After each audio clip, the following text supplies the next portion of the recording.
Why would you want an artificial volcano? Transfer fees up. Season tickets up. High prices up.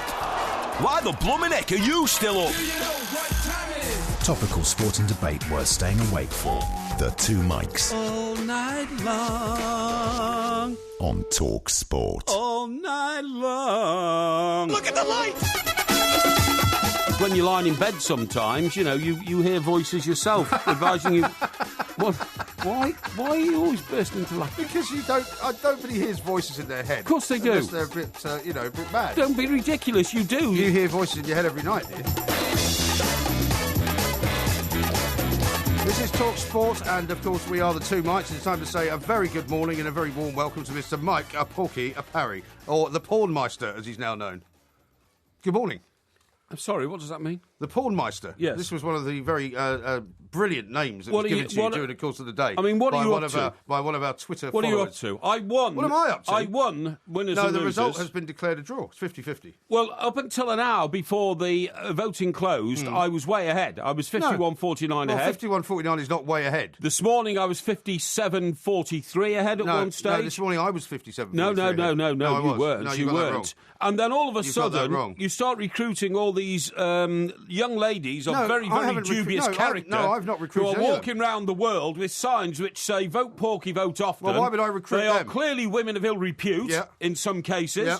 Or if it is ill repute too. They're professional women who happen to work in the sex industry. You have said to me in the past that you have no objection to what people do as long as they work. So when this whole sorry saga began, and you encouraged this sort of behaviour, you know, you were quite happy. I didn't encourage it. Yes, you did. You didn't. You said that there was nothing wrong with what any of these girls did. I did not. You said that there was absolutely no problem with them voting for you, but it has now got to a ridiculous point where the amount of gerrymandering going on from these girls and people who work in the porn industry is extraordinary. Well, I think it's disgusting and disgraceful. Well, you should. This is a family show. You should separate yourself from them, and you should urge them to desist. This is a family show. Cease and desist is what you should tell them. Well, I don't get involved at all. You should get involved. You can't just stand there wringing your hands saying it's nothing to do with me, Gov. It's nothing to do with me. Of course it's to do with you. They're all voting for you. Yes, I know, but that's because I'm a very attractive individual. I'm a very wholesome human being. They want to try and reattach their lives to the status quo. The bottom line is... To those who represent authority. The bottom line is... To those who represent Christianity. Just shut up for a minute. No, don't keep saying that. You keep saying... You can't say that. You said that you are a man of great Christian virtue and morals, right? I am. Now, clearly, if you are that man that you describe, you will distance yourself from this behaviour and you will ask them not to vote for you and stop messing up the competition. No, that in itself, you see, you don't really understand and don't keep shouting, shut up, shut up, shut up. Well, then you have to allow me to speak then. Well, that's not what our audience want to hear. Well, now you're going to try being, it's nice Porky tonight, is it? Oh, they want to hear a valid debate on this. And all I can say to you is this. You are a snake of the lowest order. I have never encouraged those young ladies to get involved in anything which supports me. Yeah, but you should now be discouraging them. That's my point. But you don't understand. You understand human nature. If I then start making a fuss of them and saying, look, please don't vote for me in future, that will encourage them to think that I'm actually taking some notice of them. By doing nothing at all, they've been encouraged further. It's the only thing you can do. You just have to ignore it. And you have to take a grip of this situation. You must make a decision on whether you want to be viewed as a sleazeball or whether you want to be viewed as Porky the virtuous. Well, if you hadn't invited one of those young ladies onto the show in the first place, and she came on, we talked for about 30 seconds, and then she expressed a profanity, and we had to cancel it, and remind her it's a family show, we wouldn't be in this situation now. So it's no good you going around saying, shut up, shut up, shut up, just because you've completely lost the plot on this one. I haven't. You have. Not at all. You know it's your fault. It's not my fault. You are the most unbelievable snake. What you do, basically, is you change your persona, deciding whether you can slither out of something, right? You are in the middle of this, and you need to sort it out. You've lowered the respectability factor. You've now tainted us with something which is, seedy at best and disgraceful and disgusting at worst. I didn't want to get involved in it. You've told me, you said on this very radio show that you had no objection to what these people do for a living. No, what I said was... You did. I That's said, exactly what you said. You have to respect everybody's individual human right to do what they can do, what their abilities allow them to do. Yes. I'm not going to put down semi-pornographic actresses... There's nothing semi-pornographic about as bad people just because that's what they do. Who am I to judge? Who am I? Oh dear! Did you bring a cross in with you? So you want to nail yourself to a cross? Remember one of the... This is Porky playing the victim card. Remember one of the mantras by which I live my life.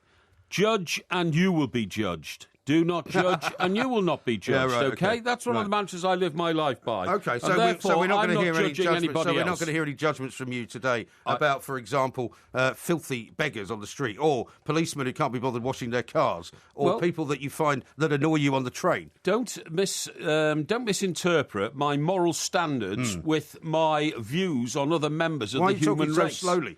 Because I'm... Have you been on Mogadon today? No, I'm somewhat shocked at your inability to do anything except scream, shut up at me in the first few minutes of the show. I asked you to shut up twice. Because that's not really what the audience want to hear, Okay, Mike, well, what would they like to hear, do you think? They'd like a bit of, sensible debate about the issue at hand. Well, I didn't start this conversation. Well, I'm afraid you did.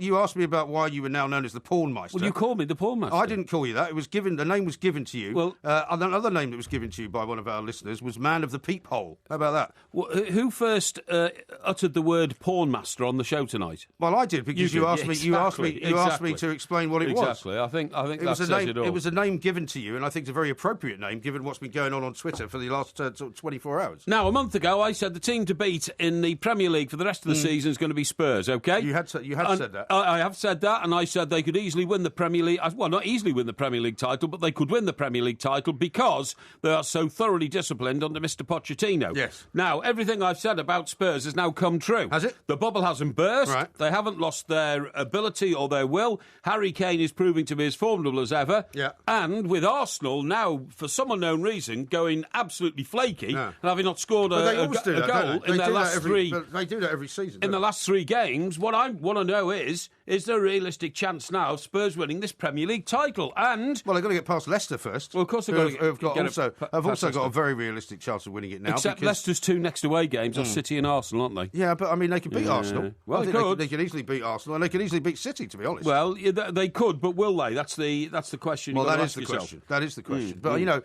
I mean, people all season, and I've said this to the point of boredom, all season have been waiting for Leicester to have a collapse, for them to somehow lose the momentum that they've built up, and for everything to go horribly wrong, and it hasn't happened. Do you know what? It's a really frustrating position to be in if you're a supporter of a team like Everton, because on paper our team this season is one of the best we've had.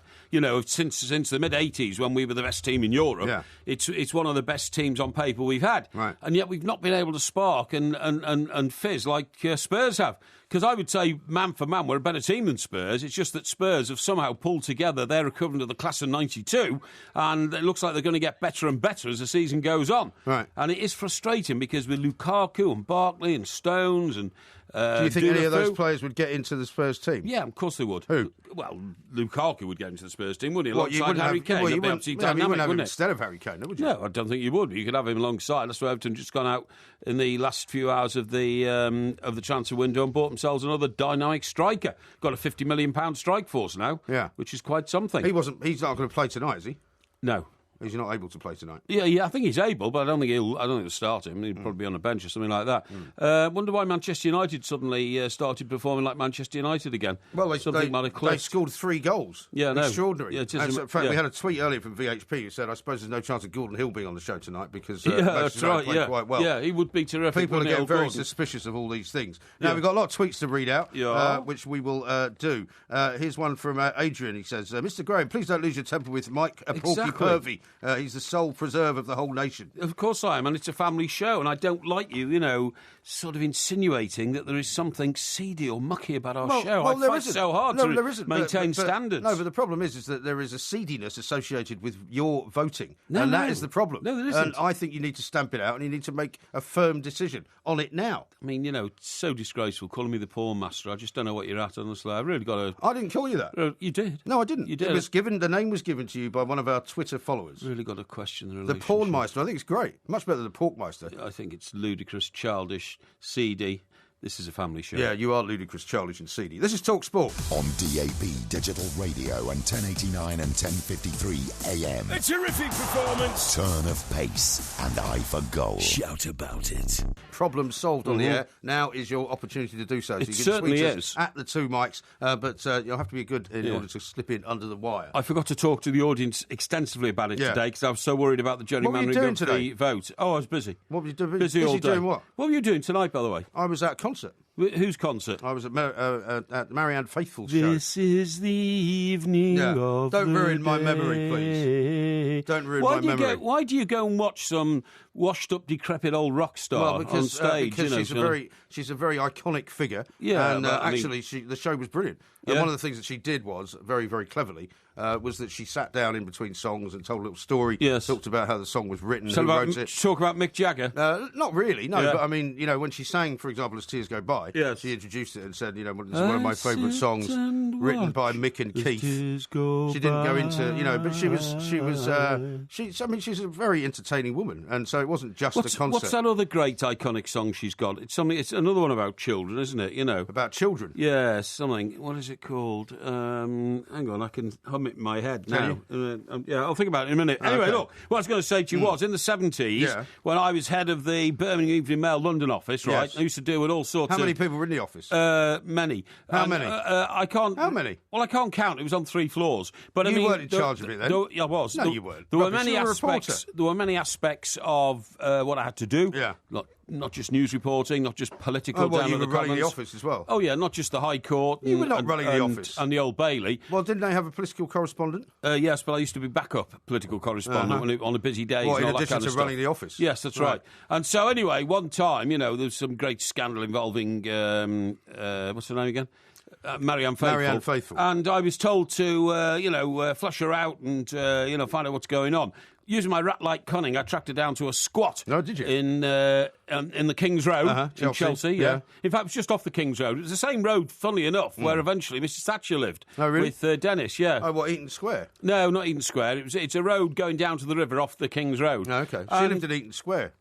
Well, before she came a cabinet minister, she actually lived in this road I'm telling you about. I can't remember what it's called now. Mount Street, I think it might have been, or whatever. Anyway, but point of the story is, with my rat-like cunning, I tracked her down, and so I got to this basement flat, and of course the windows were all covered in just like blankets or something. Yeah, blankets. There weren't curtains. It would have been. Well, there was a lot of squatting going on. Yeah, there was a squat, and of course I knocked on the window. Hello. What do you want? I'm sorry, I'm looking for Marian Faithful. Is she there? And then this woman's voice said, yes, I am. Why don't you? Off, like that. Yeah, I can't really blame her, can you? I thought it was a bit unladylike, So, did you? Is that what you did, or did you speak again? No, I said, I don't think you understand who this is. I've come here to help you. I'll give you a voice to the nation, and all this kind of stuff. She wasn't taken in by it. No, I don't think she would be. I'm afraid. No, I don't think she would be. I mean, she sang one song which was co-written with Nick Cave, and one of the lines it wasn't Nick Cave, it was somebody else. And one of the lines in it was from Paradise to Hell. Oh, yes. And then when she finished the song, she actually then said, well, actually, it has been from Paradise to Hell. Because she came on with a walking stick. Because apparently Why? Is she crippled? I think she's been... I mean, she described herself as now disabled, that she's been in and out of hospital various times, and, That's probably her experience with drugs over the years, is it? I'm sure hasn't helped her. But it was a very entertaining show. She lived in Ireland for a number of years, didn't she? Yeah, that's right. I dare say she did. A lot of people do that. One of the reasons I go to these events is because, one, I like to go to different venues and check them out. And the Roundhouse, for example, last time I went, was a standing venue. Yeah. And for last night's show, it was a seated venue. Oh, yeah. How many people? I don't know.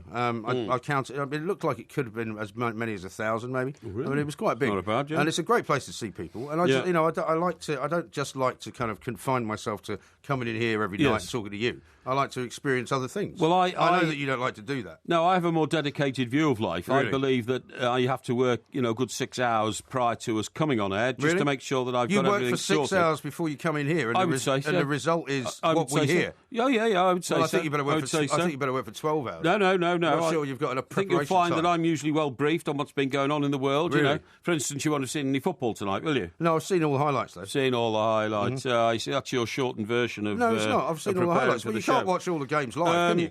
Anyway. I have an app on my phone which shows me every goal as it goes in. Oh, really? Yeah. How interesting is that? Well, it's interesting and it's also very helpful. So it means that I don't have to spend 6 hours watching every game. Now then, talking about Mrs. Marian Faithful, she will, of course, have been a rock star in the days of the 60s. She'll have been into every ridiculous trend that goes on. I dare say. The latest trend, right, and I want to know if you're into this as well, because you claim that you cook very healthy foods. Are you into gluten-free food? No. Why? Because I don't see any reason to be. Well, most people who are into it start off being into it because it helps their physique and it helps their metabolism. No, it's just become trendy. Well, if it's become trendy, then I mean, I'm not one of those people. It's of no use whatsoever. Well, it's of great use to Novak Djokovic. He went on a gluten-free diet. I don't care. And ever since then, has been an even more powerful tennis player than ever before. I don't care. I've been studying my medical journals, and it's of no use whatsoever, the gluten-free stuff. It's just a fad. Well, it's not a fad if you actually are in some way intolerant with any gluten product. Well, I've looked at the reports on it, and I've spoken to a couple of experts. What about this one? Who is this? This is a person from university who said... What? A person from a university? Yeah. Is this part of your 6-hour preparation?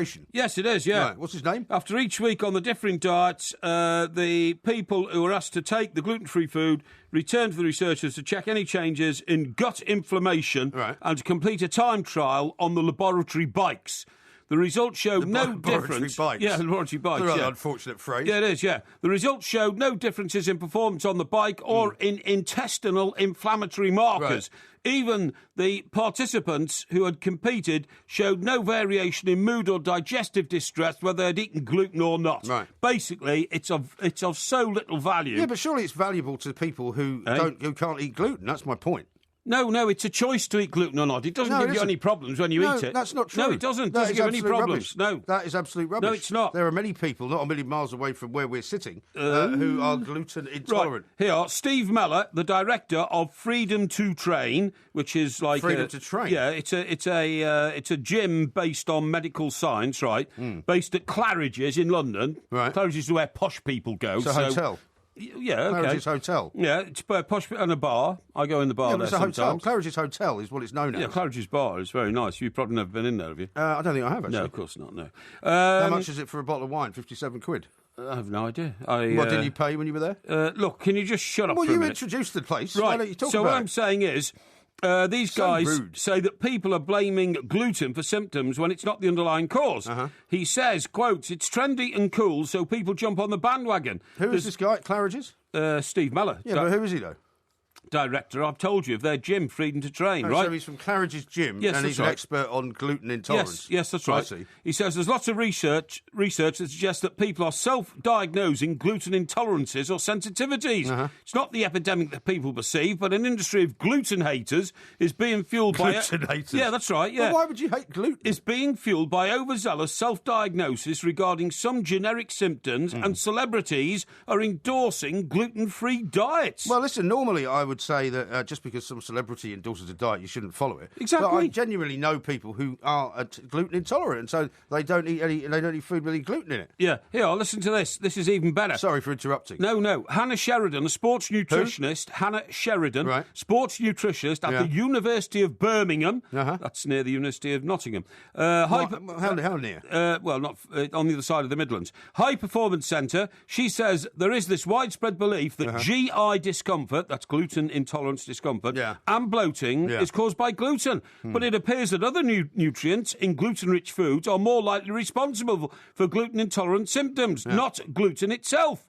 Top athletes are rarely encouraged to follow a gluten-free diet unless really necessary. Well, yeah, but Novak Djokovic did, and it was a massive, massive aid to his tennis playing. I think he's just a very good tennis player. No, but he's a better tennis player now. I think you'll find he just got better because he's good and he grew up and he matured. You should watch some of the interviews. You should watch some of the interviews because one of the things I'm sure you know now is that people who play tennis and who play at elite top levels of sport have proper diets now. I mean, footballers now have chefs creating proper diets for them. You know, what you put into your body is very important if you're going to use your body as your, money-making enterprise. It's a bit like taking your Mercedes and putting the wrong fuel in it. Yeah, well, I wouldn't do that. Yeah, some idiots do, by the way, all the time. Yeah, but if you did do that, it wouldn't be good for it. Yeah. That's my point. And what I found out as well is, and this won't surprise anybody, but it might surprise you because you're so naive, thinking, gluten, it's not good for you, is that gluten-free food... I never said gluten was not good for you. Gluten-free food is about twice as expensive as normal food. Food? Yeah, in the same way that, when you go into supermarkets now, I mean, funny enough, I noticed at the weekend, I decided to buy a chicken, right?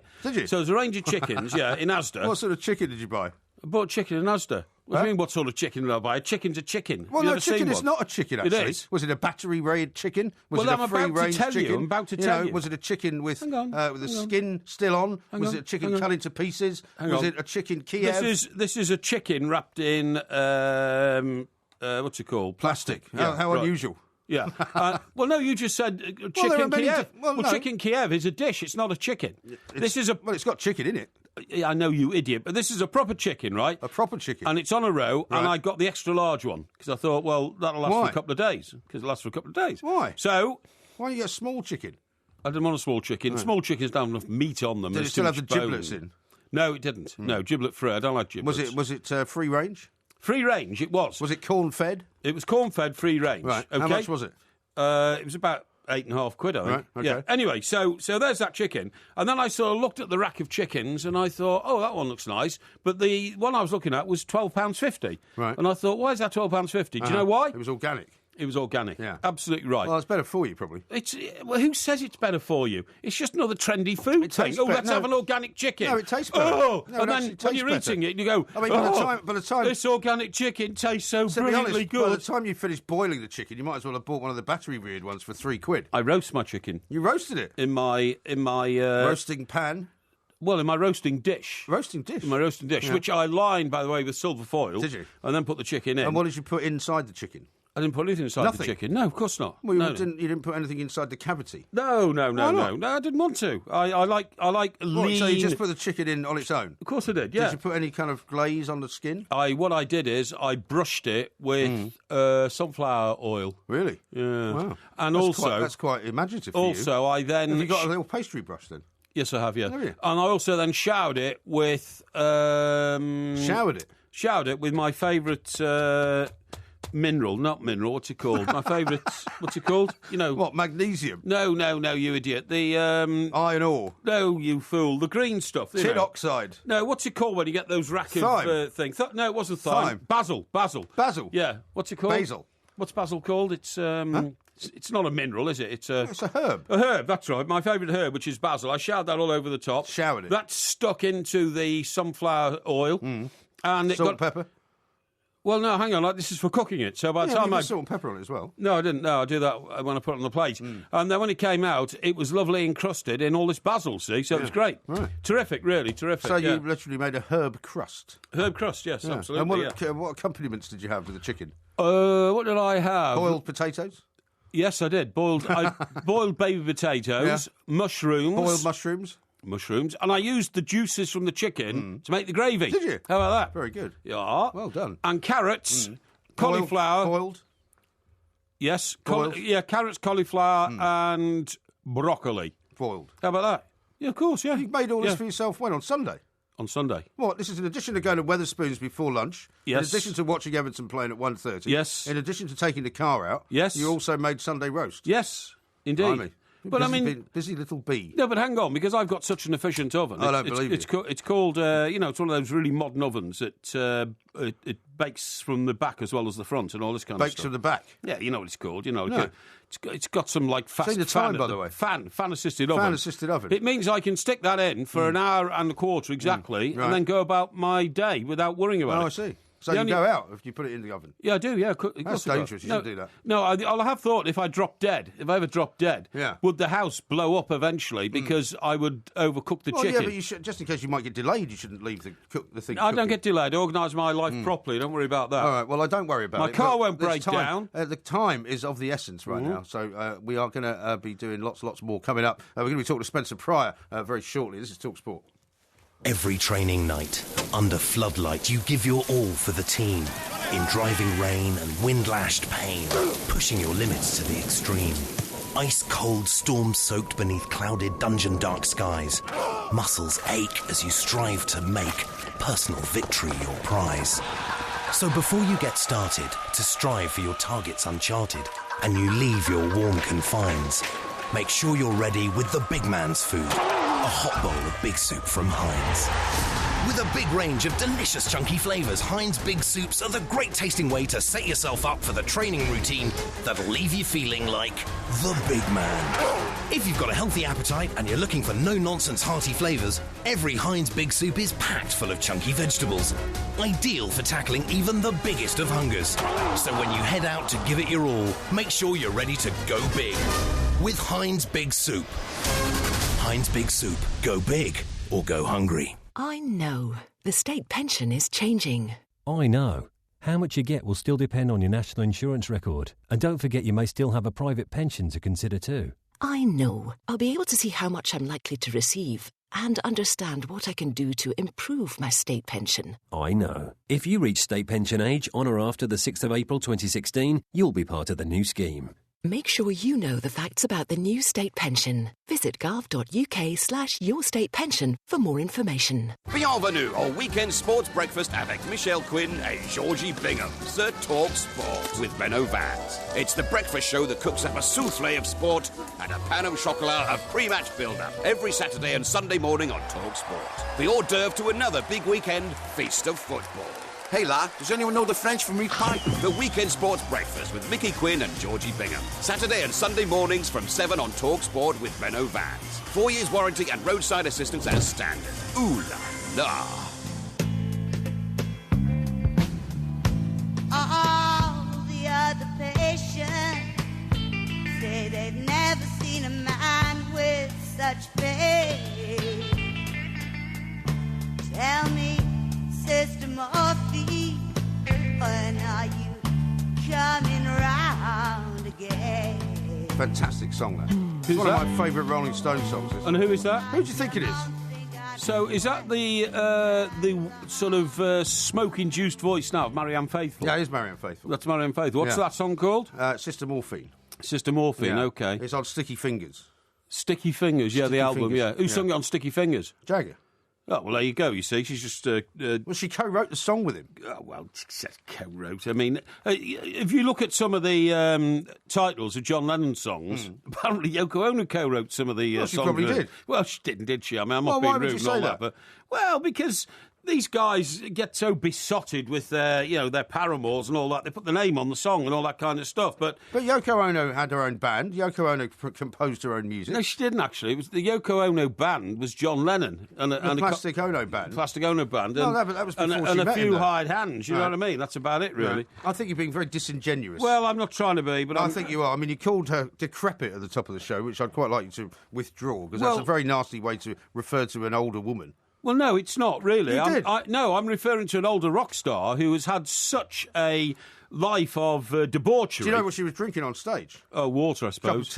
Cup of tea. I mean, it makes you laugh, doesn't it? You know, I bet as soon as she got off stage, it was on the Jack Daniels. I don't think she was, no. Well, maybe she wasn't. You should get out more and go and see some of these shows. Why? Instead of judging What benefit them. would it be to go and see Marian Faithful? How would that improve my life? Because it would broaden your perspective on things. In what way? It would make you into a better informed person. In what way? And it would be music that would make your life more enhanced. No, it wouldn't. Because music enhances your life. Yeah, it does, and I've got, millions of CDs at home, which I put on and listen to when I feel like it. Seeing it performed live, and you might as well say, why should people come and see the two mics? Just listen to it on the radio. No. Buy a recording. No. The whole point of going to a live show is that you get more the person that's performing. Yeah, but and it broadens your mind. When you see it on the stage, you get something different to what you hear on the radio. That's the whole point. Yeah, when but you that's go good, when you go to see a band playing in a live venue, what you're listening to is them playing the same songs. You've only ever been to one show. Let me finish. You've only ever been to one show. You've got a band playing the same songs that they play when they're in the studio, making a piece of vinyl or a CD or something,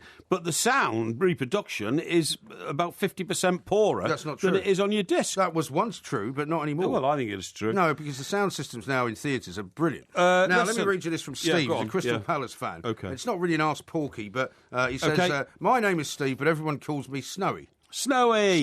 He doesn't say why. What a daft name. He's a very avid... Don't be rude to him. He's a very avid Crystal Palace fan. Right. He says he sits in the lower tier of the Holmesdale Road stand. OK. Is that the one we sit in? I think that's the one that's falling to pieces. Oh, is it? OK. Yeah. Anyway, he wants to make a comment about the standard of refereeing. He says he thinks it's appalling at the moment. Right. He says, last night, for example, at the Bournemouth game, every single time there was a free kick for whatever side, the ball was placed over 5 yards from the original incident. Also, the best player on the pitch by a mile, Wilfred Zaha, received no protection from the officials and was constantly being targeted by the Bournemouth players. Didn't Palace lose this game? They did, 2-1. Yeah. Disgraceful, so, very, very... whinging Palace fan, Well, what he's saying is that Wilfred Zaha got no protection, and also there is that kind of thing that you see sometimes in games where the player who's taking a free kick puts the ball down and gets a bit more sort of, closer to the opposition goal. I know. So, I mean, he says something needs to be done. Yeah, what would you like to be done? Well, I would suppose he would like referees to be a little bit better at protecting some players rather than others, and cracking down on movement of the ball when it's not required. I can't stand this thing where people say, "Oh, we want consistency from the referees. That's all we're asking for, consistency." You won't get consistency. Referees are individual people who have to make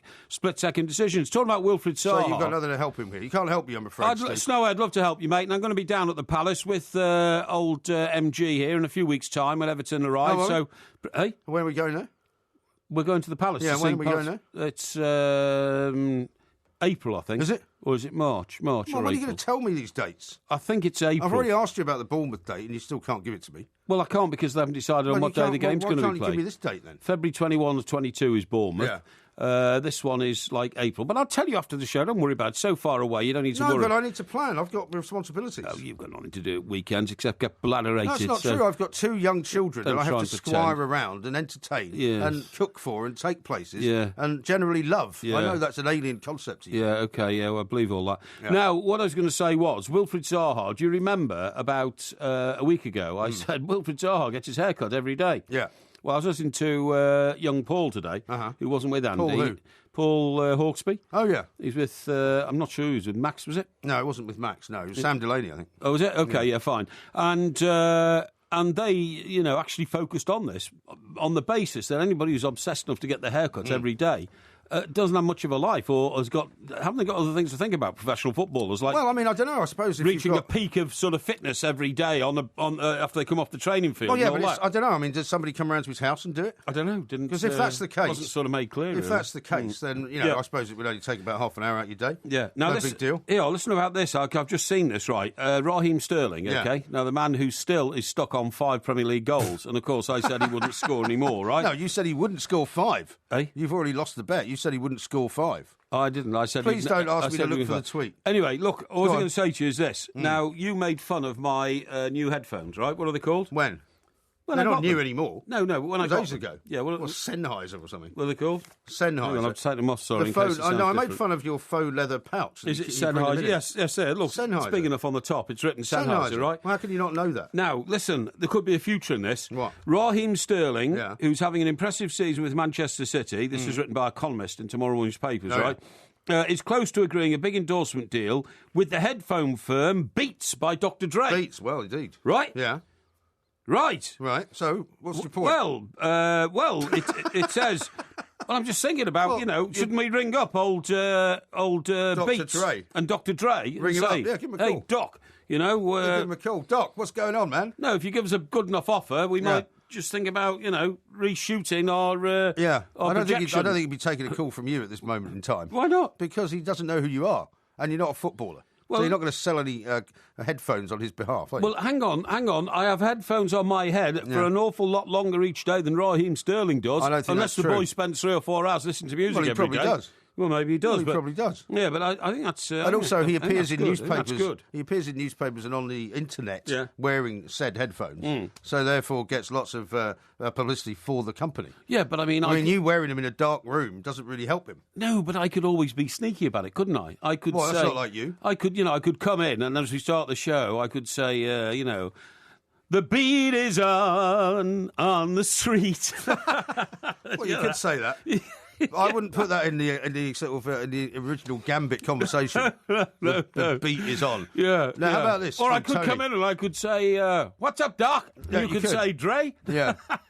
I think that would have limited appeal, to be honest. I think you're right. Yeah. Also, I would stick with a cheap Sennheiser. We might get spoken to by the commercial people. The powers that be. Hey, by the way, I found you a recipe for gluten-free fish fingers. Well, you see, I wouldn't eat them because I think anybody who prepares food like that and takes out the gluten bit, as far as I'm concerned, that's Frankenstein food. By the way, that's starting next week. Frankenstein food? No, the on Sky, Frankenstein, the TV series. What? It is. They're doing a new TV series of Frankenstein. Honestly, well, Dr. Frankenstein. Why are you telling me that? Because it's great. I can't wait to see it. Is it going to be in Porky Vision? It could be next week because I've already got it on my, what's the name? Your planner. The planner. That's right. Absolutely right. Yeah. Who's starring as Dr. Frankenstein? I'm just trying to remember now. It's somebody like Sean Bean. Sean Bean? Sean Bean? Okay. Yeah, is he the... he was the guy that played... Sharp? Yeah, Sharp, yeah. I think it's him. That could be him. It's him, yeah. Very good. Sean says this, I'm turning off tonight because Porky's annoying the hell out of me. Really? His Why? attitude stinks. What attitude? Manners of a fat oaf. What attitude? All I'm trying to do is defend my corner. What's that guy's name? His name is Sean. Sean, all I'm trying to do is defend my corner, mate. I was leading the... So what is the result, then, of winners and losers this week? It's another draw. So now the score, the tally, is 2-3. 3-2 in your favour. 3-2 in my favour, yeah. So the last two have been drawn. So it was 1.5, 2.5. Yeah. So now it's 2-3. Yeah. So I don't know. Still one ahead. I don't know how you're managing to regain. The point... You keep scoring 97th minute goals to get a draw in this, and it's not right. Something's going on. No, that's in not my true. view. Absolutely not true. Yeah. But I mean, a lot of people are saying they get fed up with it. So I mean, unless you call these dogs off, and I'm not referring to women as that, I'm just saying that call off your dogs and stop them voting because what was happening. I can't do that. What was happening was that I don't have any control. All these people with like Japanese writing on their Twitter accounts who are clearly not listening to the show were retweeting this and voting here and there, and it's just makes Is that Japanese writing? I wonder what it was. I thought it was like hieroglyphics or something. I think it was ancient Egyptian. No, because one of the porn stars is Japanese, and so and she's got about 120,000 followers or something. So all her followers were voting for you. But even with all of that help, you could only draw. So I mean, it's not really worth it. I don't agree. Hey, listen, I want to tell you what a great boss Bill Gates was. Oh yeah, it was incredible. What do you mean was? Well, he used dead, to. Is he? No, but hands-on, he used to run Microsoft, didn't he? And he doesn't now, of course. He now runs this massive charitable foundation. He's the highest-earning man in the world, richest man in the world. He certainly is. But the amazing thing was, which I found out reading some of my journals today about Bill Gates, was when he was a very young man and he ran Microsoft, right? He was so brilliant. I mean, he invented everything that Microsoft do. He's a genius. He is a genius. Inventor as well as a businessman. It's the time, by the way. Yeah, but don't worry about that. I do worry about the time. He used to sit in this office, which was, on the top floor, overlooking the car park. In Seattle. He had like several dozen employees in those days. You see what I mean? Where he's got like 20,000 now. Yeah. And do you know how he could work out who was working the hardest? How? He could remember by memory the number of every registration plate of every employee he had. Really? And he could tell whether they were there or not, what time they came in and what time they left. And he didn't have to refer to anything except his own brain. Right. He could remember instantly the registration plate of every employee. So if he saw a car coming in 2 minutes past 8 o'clock, he'd clock who'd come in 2 minutes late. And if he saw a car going surely out... if he spent his entire time staring out the window... Well, he didn't. Well, he could have spotted everybody. No, but he's such a genius. He was a multitasker, so he could do all sorts of things at the same time. He could have been inventing a new computer which would revolutionise the world, as well as clocking that Bill from, plastic development or something like that had pushed off early for a beer at lunchtime or something like that. I don't think people who work for Microsoft push off early for a beer. But anyway, fascinating facts. There'll be lots more of those coming up. Isn't it? Not really, no. Yeah. This is Talk Sport. Talk Sport. Burly, boisterous and brimming with testosterone. Harder, tougher and meaner. On DAB Digital Radio and 1089 and 1053 AM. Does your partner think you're going deaf? Talk Sport. Dr. Dre is the name, I'm ahead of my game. Still puffin' my leaf, still with the beats. Still not loving police. Still rock my khakis with a cuff and a crease. Still got love for the streets, reppin' 213. Still the beats bang, still doing my thing. Since I left, ain't too much change. Still, I'm representing for the gangsters all across the world. Still like that? Hitting them corners in them low. Sorry, what's that? Do I like that? Do you like that? Well, not really. It just sounded like a million other records to me. A million other records? Yeah, who is that? You don't know who that is? No, I've no idea. Who is it? Should we listen to a little bit more where he reveals who he is? Taking my time to perfect the beat, and I still got love for the streets. What's he perfecting? Since the last time you heard from me. Oh, is that Dr. Dre? It is. Oh, excellent. Yeah, and the beat guy. Yeah. But I mean, what's that called? Is that called rap? What? Is that rap music? Well, I suppose you could loosely call it that. Well, there's a million rap records in the world, isn't there? And they all sound the same. Well, there's a million records of all sorts. Well, they all sound the same. It's all rubbish. No, they don't. You can tell from a mile away a David Bowie record. You can tell from a mile away a Beatles record. You can tell from a mile away a Rolling Stones record. Like, because David Bowie doesn't do any different styles. You can tell from a mile... Yeah, but you can tell from his voice and all that. You can tell from a mile away what an Oasis record is, what an ABBA record is, what a Hollies record is. Yeah. You know what I mean? I know a few of these are older olden groups, but I mean, coming more to the modern day, you can tell from a million miles away what an Adele record is, can't you? If Adele sings, you can tell it's her because of her beautiful voice. Yeah. But, I mean, you some can't people tell can differentiate who rappers between are. Dr. Dre and Snoop Dogg. Well, I wouldn't 50 want to. Cent. I couldn't care less. But that's my point. You don't know what you're talking about. As far as I'm concerned, Snoop Dogg and Dr. Dre are just about as little value to each other as they are to the world of music. So you won't be calling him to ask for sponsorship then now? Well, no, but in 100 years' time, they won't be saying, oh, you know, what a golden era Dr. Dre and Snoop Dogg were. They will, however, be saying what a golden era Beethoven was, what a golden era the Beatles were, what a golden era Adele was. You know what I mean? But they won't be talking about Dr. Dre or Snoopy Dogg. Well, they might do, because he's sold his business to Apple. Snoopy Dogg. For heaven's sake. Let's talk to Spencer Pryor. Get somebody sensible on the show. Yeah. Spencer, a very good morning to you. I'm a bit upset, actually. I quite like Snoop. Yeah, Snoopy Dogg's great, I think. I've never heard anything from him, so I wouldn't know Spence. Well, so you've just told everyone that he's rubbish, right? He is rubbish, but you said you've never heard any of his music. Well, if it sounds anything like Dr. Dre, which I've just heard, and they're similar, then I can tell you they should just go into a room together and sing each other to boredom. Right. Snoopy Dogg's got a lot of porn stars on his Twitter feed as well. Why do you have to bring it to such a base level? Well, I'm just telling you, he's rivaling you for that. Anyway, Spencer, what a great game. I don't know if you saw the Leicester game, but fantastic goal by Jamie Vardy. Wasn't it? A great game, and to be fair, I mean, look, I'm a bit... Why are we getting to a stage where we're a bit... We're surprised that top of the table Leicester beat mediocre Liverpool. Well, it's a weird scenario, right? Well, I said this when they beat Chelsea. When everyone was like, "Oh, Leicester have got a tough game against Chelsea," and then when they beat them, I said, "Well, why would you? Chelsea were like fifth from the bottom, and Leicester were top of the league." Yeah. Well, there's Leicester lost 2 games all season. Right. 2 games. We've got to put that in perspective. And why are we suddenly now going to expect them to go on a crazy run and have a meltdown and lose 4, 5, 6, 7 games? I think the way that Ranieri set the team up, they work unbelievably hard. And so, if a game was won on nostalgia, Liverpool would win every game because it's Liverpool. But I've only ever seen hard work and ability and passion and desire and little bit of technique and aptitude win a game. And Leicester have got that in abundance, absolute abundance. They work hard. I look every time a Liverpool player got a ball, there's 2, 3 Leicester players around the ball. Yeah, I totally agree with you, Spencer. You know what's happened this season? What's happened is that all the major hitters who were expected to challenge for the Premier League have had their own individual problems. Jose Mourinho at Chelsea. Arsenal now haven't scored for 3 games, so they've lost their flair and their touch. And as for Manchester City, fancy having a huge upheaval in the managership of the club. 14 games from the end of the season, which could inevitably cause them to fall to pieces now. Yeah, but Pep Guardiola's going to come in, and I thought they had to get it out. They weren't really active in the window, and it was a time where it's gone, okay, right, here we go, this is where we're at. It could implode and it could cost them. Yes. Or it could be the making of them, and players are now playing for their future. No, I think it'll be the other way around. Well, I can't... Look, I'll be honest. In terms of the Premier League this year, I can't work out, and seeing how well West Ham are doing, obviously Leicester, Bournemouth are winning games, I can't work out if it's the best Premier League I've ever seen, because it's upside down, or if it's the worst. Well, good point. Because the best side...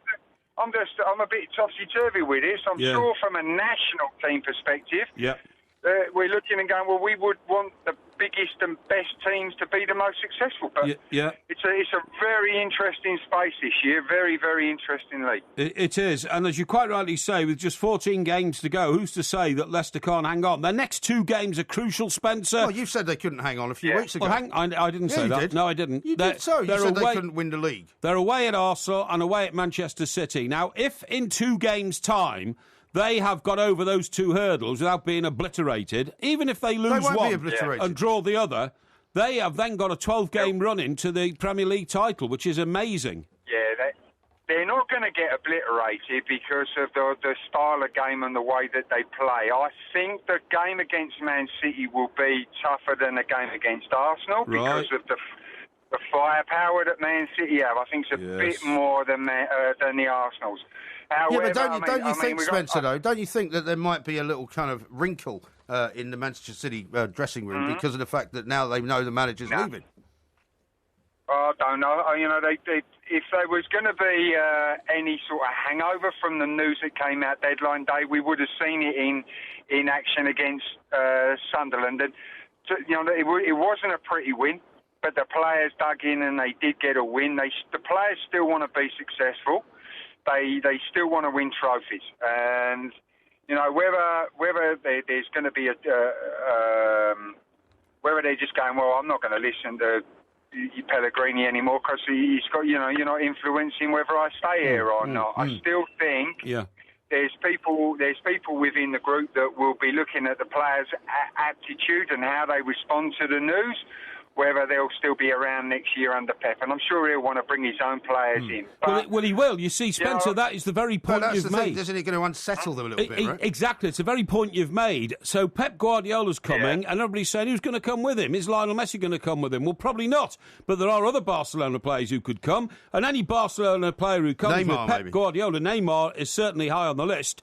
That means there's no vacancy in the team then for somebody who's already there. I think it's going to cause terrible ructions. Well, it's got potential too, but these are top professionals, and you would expect them to handle it slightly different than that, because ultimately they're all still playing as well for where they go, they go post Man City. You know, Yaya might not be there next year, but is someone going to take a Yaya that just brushes off the rest of the season? Probably not. So they've still got Champions League. They've got that's the best shot window for these players. They'll still be hungry for success, and there's professional pride. And top players want to be successful. They don't just they're not just there to pick up the coin. They want to be successful, and they do want to win things. So they'll keep going. Let me ask you about Manchester United. They shocked everyone last night by scoring 3 goals in one game. One of them in the first half, first time in 12 games. Indeed.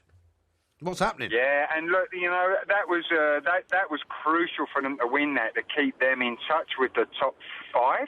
Yeah. And if they hadn't have picked up the win, then you would have looked at it and said, well, Europa's really the only way they're going to get into Europe again next year. So I just think from their perspective, it's a monkey off the back a little bit for Louis van Gaal. I think people might sort of lay off him a little bit and just watch them carefully on the rest of the running. Stoke are a tough side, very, very tough side, but to score 3 goals at home might lift the fans of Man United at Old Trafford now on the rest of the running, and we can expect probably a bit of a decent run-in for them, but they'll not break top 4. I think that's completely out of reach now. I think the 4 will be the 4. But we can expect a decent run-in from it. There's still going to be some fun and games up there. Spencer, we've got to leave it there. Thank you very much indeed. We've got loads more coming up.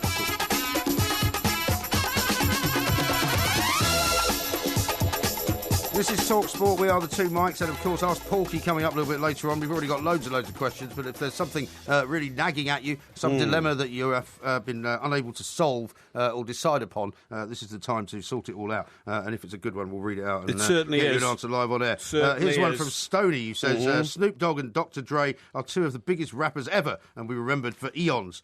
Porky, you should watch Straight Outta Compton. No, I mean, that's if you like rapping. But, I mean, the vast majority of the world don't like rapping. But you said you have. Well, I wouldn't say that. You say you haven't listened to it, though, so you maybe should give more of it a chance. You just played me a bit. I played you one snippet of one song. And I knew in 20 seconds that I couldn't listen to that sort of drivel for more than 20 seconds. Seriously, I mean, I can't imagine anybody... What about Eminem?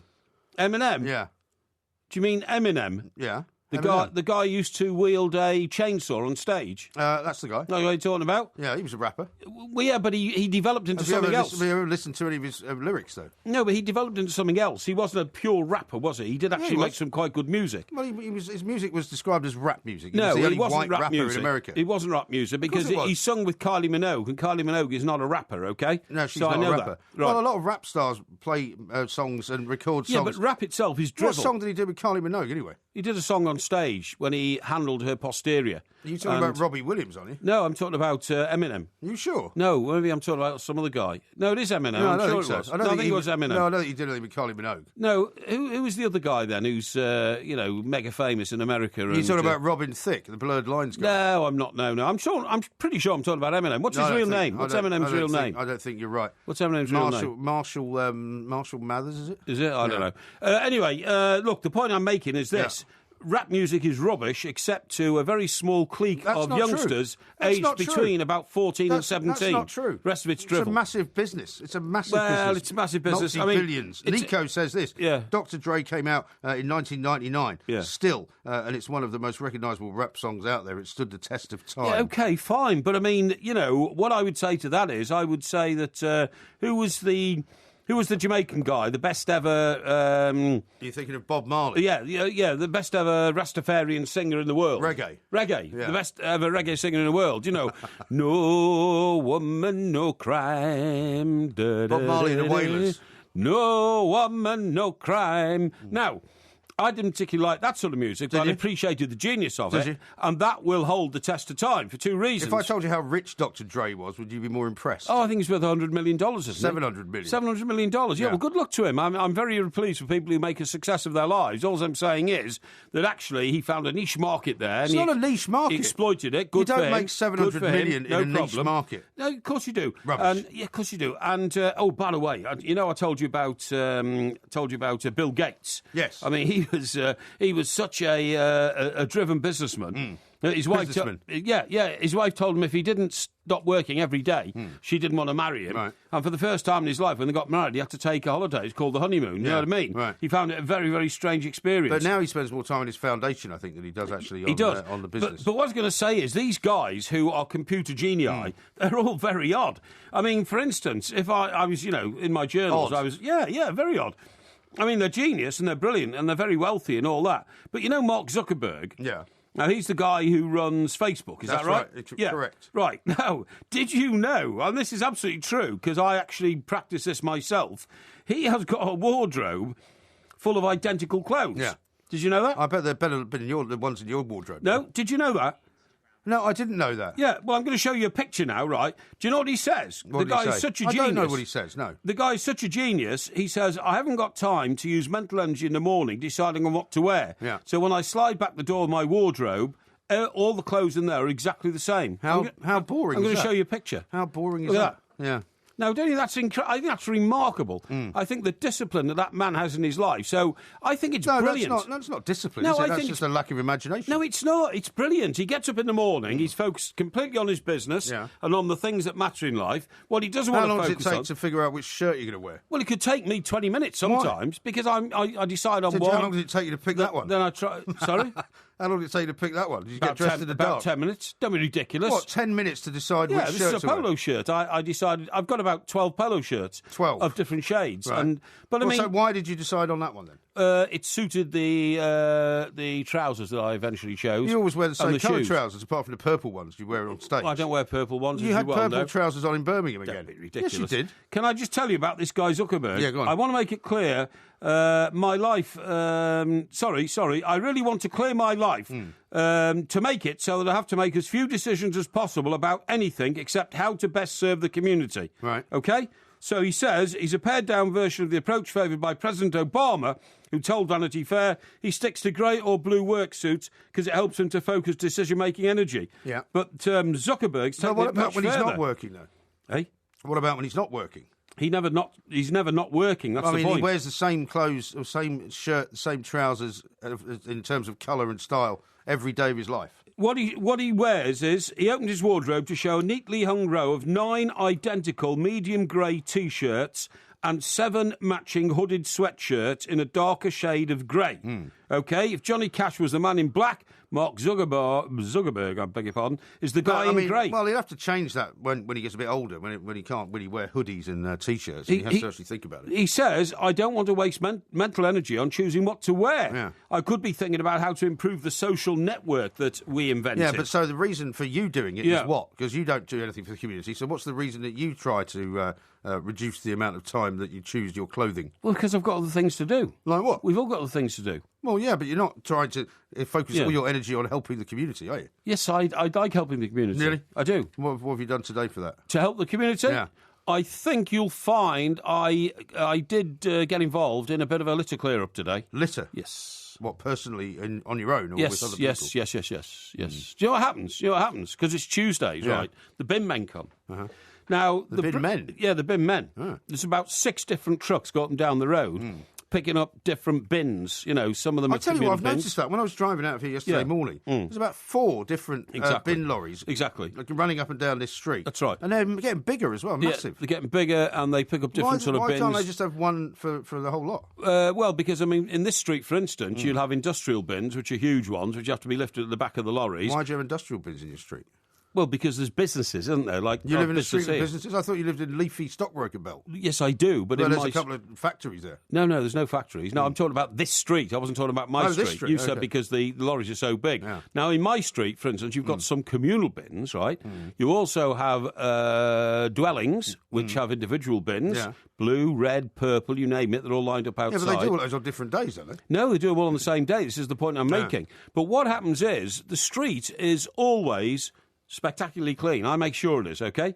I make sure... Well, you can't make sure the whole street is clean. Well, certainly the 100 yards in front of my house is always spectacularly clean. Yeah, that's what I mean. So the bit where you're concerned. Yes. Is the usual Porky scenario. Now, by the time the binmen have come and gone, there is usually remnants of litter on the street, and I get very annoyed about it. And I sometimes go out and follow the van and say, excuse me, you've left some of your litter behind. And it just happens to be on the edge of my driveway where you emptied my bins. And what do they say to you? And some of the stuff, they just ignore me. And some of the stuff, some of the stuff fell out of your bin. Yeah. Shall I go and get it for you? And they say, oh, yes, please, could you? I mean, and then they drive off. They drive off, yeah. Well, they see you as a bloody nuisance, that's why. You know, the other thing... Let me read you out this tweet here. Yeah. It's from Eddie in Leicester. Yes. It's actually a text. Okay. I'm sorry. Yeah. 81089. Thank you, Mike Graham, for being the only man in the British media to believe in us, the revolutionary foxes. From the start, we will win the Premier League this year. Good man. Yes. And he adds, P.S. Parry's a plank. Why?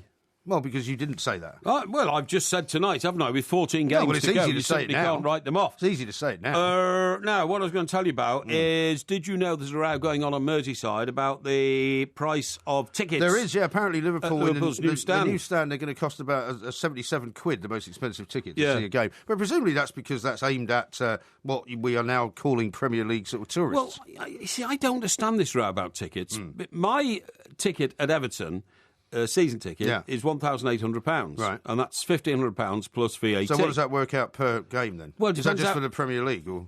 No, it's up till the 6th round of both cup competitions, which is really nice. So I mean, if you were able to go to all those games, what would the average seat price be? That's a good point because I've never done that. But if you look at what would there be? Say 25, 30 hang on, games? wait on. Well, no, 18. Say 20 games, right, to make it easy. So 10 into 1 and 80. It would be £90 a seat. If you did 20 that, though, if you were talking about the cup. Well, it would if you went to every one. You'd hope it would be. But I'm talking about 18 home Premier League. It's 19 home Premier League games. I'd say you could divide that by 25, couldn't you, for cup competition? 25 into 1,800 is 4 times 18, 4 10s are 48, £72 a ticket. Yeah, okay. £72 a ticket. Yeah, right? but you're presumably in a place of. Well, that's what I'm about to say. That is a very nice seat, by the way, in a nice area of ground. You get a lounge to go into. You know, it's quite a packed lounge actually, because Goodison, of course, was built a few years ago. But it's nevertheless it's very comfortable. So that 77 quid is about the same over at Anfield. Now I do understand that. Presumably at the moment at Anfield, the highest price ticket is not that much. Otherwise, they would be complaining. It might be for a lounge because you and I have been in a box at Anfield, haven't we? We have. And they're very, very nice indeed, and that might be the case. But I think what you're saying is that for those who can afford it, that maybe is just about acceptable. Yeah. But if you have to assume if they're expanding the ground to get more fans in, they're not looking for another 6,000 people who can afford tickets at 77. They're looking for 6,000 ordinary fans. But the Liverpool Supporters Committee is calling this price morally unjustifiable. Yes, I know that. Yeah, but I mean, it's a big dilemma. It's a big dilemma. If you want your team to have the best players, I'm afraid you've got to pay through the pocket for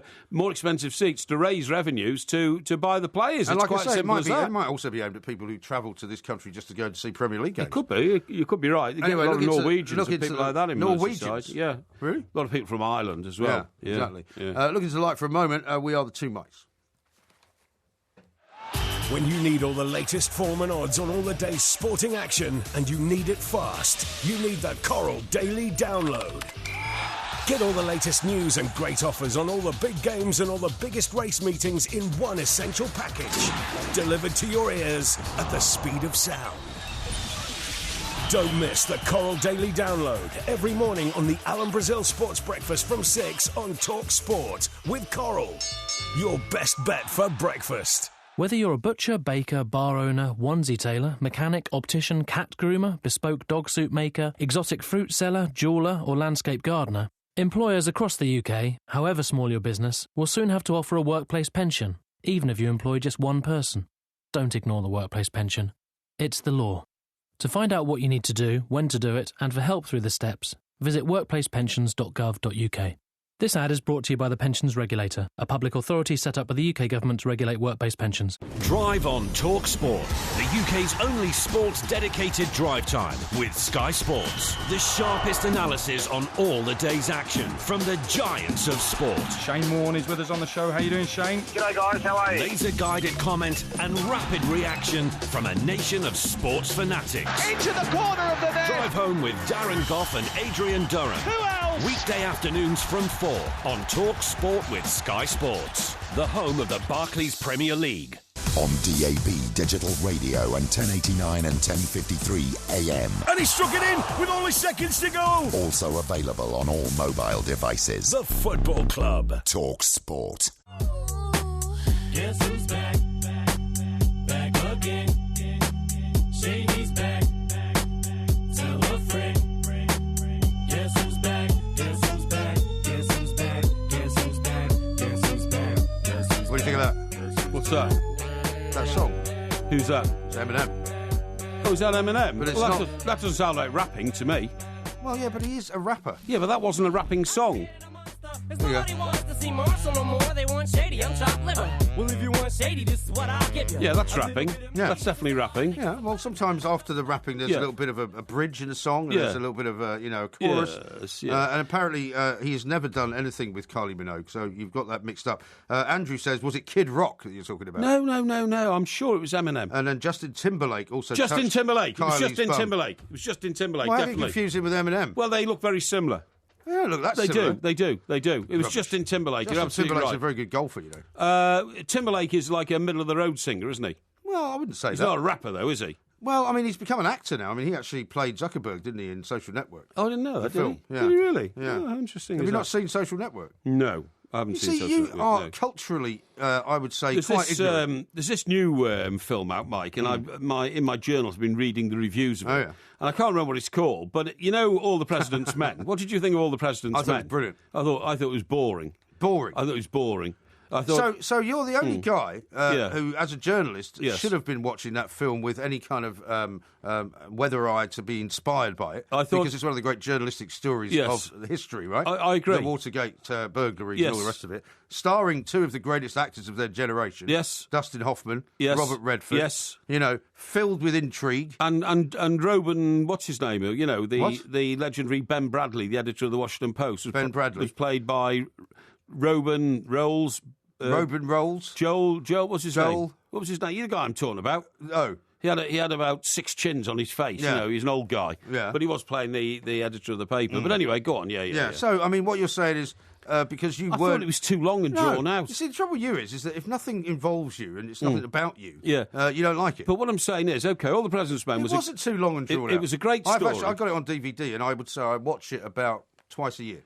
I couldn't watch it once every 10 years because it's so drawn out. I mean, the principle of It's not a particularly long film. The principle of the plot is fantastic, that they uncovered a plot which led to the unseating of the President of the United States of America. Brilliant concept. But what do you mean concept? It was so, you know, right on American journalism. Let's do everything right and thorough and all that. But that's what they did. Yeah, but it was so long and tedious. I wanted a bit more sort of, you know, where's Deep Throat? He's in the underground car park. Let's get down there and talk to him. Yeah, but people didn't Right, operate... let's go and kick a few doors down. No, but they didn't do that in the Washington Post. That was the whole point of the Washington Post. Exactly. And the whole culture of American newspapers, unless you're talking about tabloid newspapers, which don't really exist that much in America, is a very different culture. That's why. Anyway. That's why. What do you mean, anyway? I'm going to take the story on that you've just developed, OK? What I was going to say is they've brought out another film, and it's about... This is the Boston Globe one, isn't it? Exactly, the unveiling of the scandal of how the Catholic Church covered up hundreds of cases of Catholic priests being accused of molesting children, OK? Yeah. And this new editor arrives in town. He's nothing to do with the Boston set. You see what I mean? He's not part of the establishment. He's not part of the Catholic Church. He's not in the hawker to local businessmen or anything. And he says, OK, let's go and do it. Yeah. And apparently it is painstakingly brilliant in its forensic evidence. Well, I don't think you'll like it. I won't. It'll be too boring. You won't like it. It'll be too boring. And also the whole point of All the President's Men is that they had to put all of that detail in it because one of the most sort of important aspects of the story was that because Woodward and Bernstein were relatively unknown and they weren't famous political correspondents, nobody believed them. No. And the New York Times, and in fact, they've got a line in the film where somebody says at one point, if this is such an important story, how come these guys are doing it? Yeah, you know? that's right. And it was all about how nobody believed that anything like that was possible. Yes, that's right. Now, let me read you some more tweets here. OK. Here's one from Jimbo. Jimbo! I'm seriously worried about Porky. He has all the signs of dementia, and I don't want to see him lose his mind completely. Well, no, I think you're wrong. I think if Porky's going to lose his mind completely, it should happen live on national radio. But what a crazy sort of... Look, I appreciate your concern for my health. Thank you very much indeed. You've got to understand I have to be on my mettle when I'm broadcasting with old MG, gerrymandering scoundrel. and that might explain some of the reasons why I find it sometimes a little difficult to keep the momentum. Can you answer this with a bit more brevity? Anthony says, I cannot believe the ignorance of Parry. Eminem is a rapper. It is not a niche market. If you have no idea, don't comment. Yeah, well, I'm sorry, I do have an idea, and I also have an opinion. If I want to say that I think rapping is the most rubbish form of music I've heard since jazz, then I will say that, OK? Here's one from Anonymous. Is Porky mad? Rap music alone counts for $1.5 billion every year in America alone. Yeah, OK. And Ian says... So does the cocaine industry in Venezuela. Sorry, next one.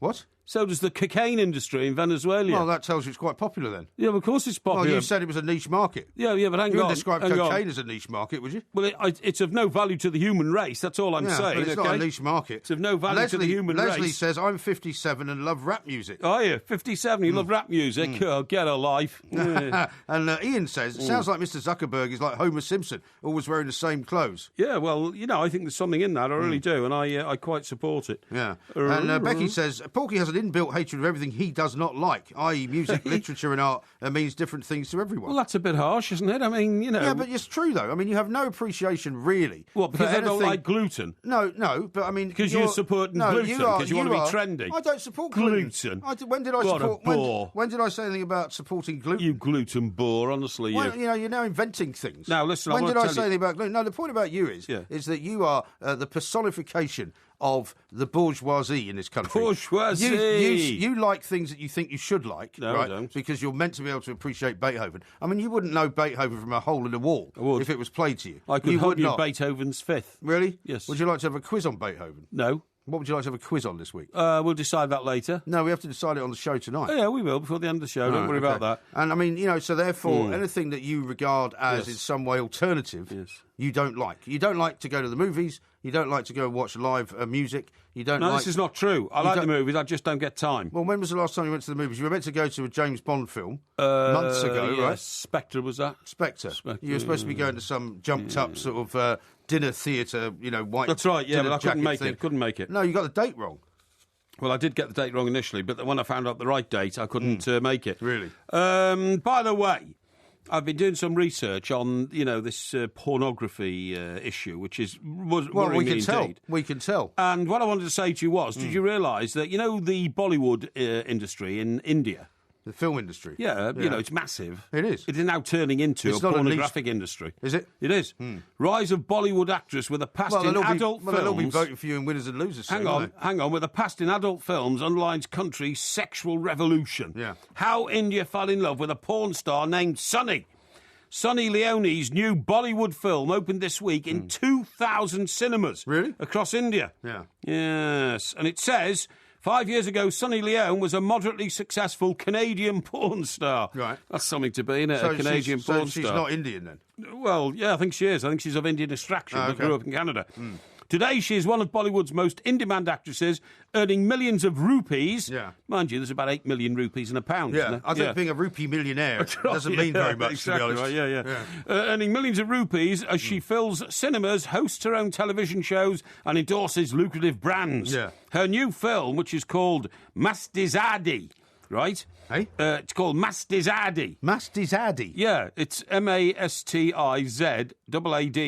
opened in around 2,000 cinemas after its trailer had been viewed a record 13 million times on YouTube. Blimey. How about that?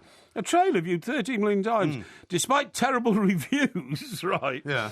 It says it's an absolutely rubbish film. Right. The sequel is already being planned. Well, I'm sorry, it was a porn film. Well, who cares whether it's any good? Is another point. It says India, a country where matrimonial ads placed by parents in newspapers are listed by Castle.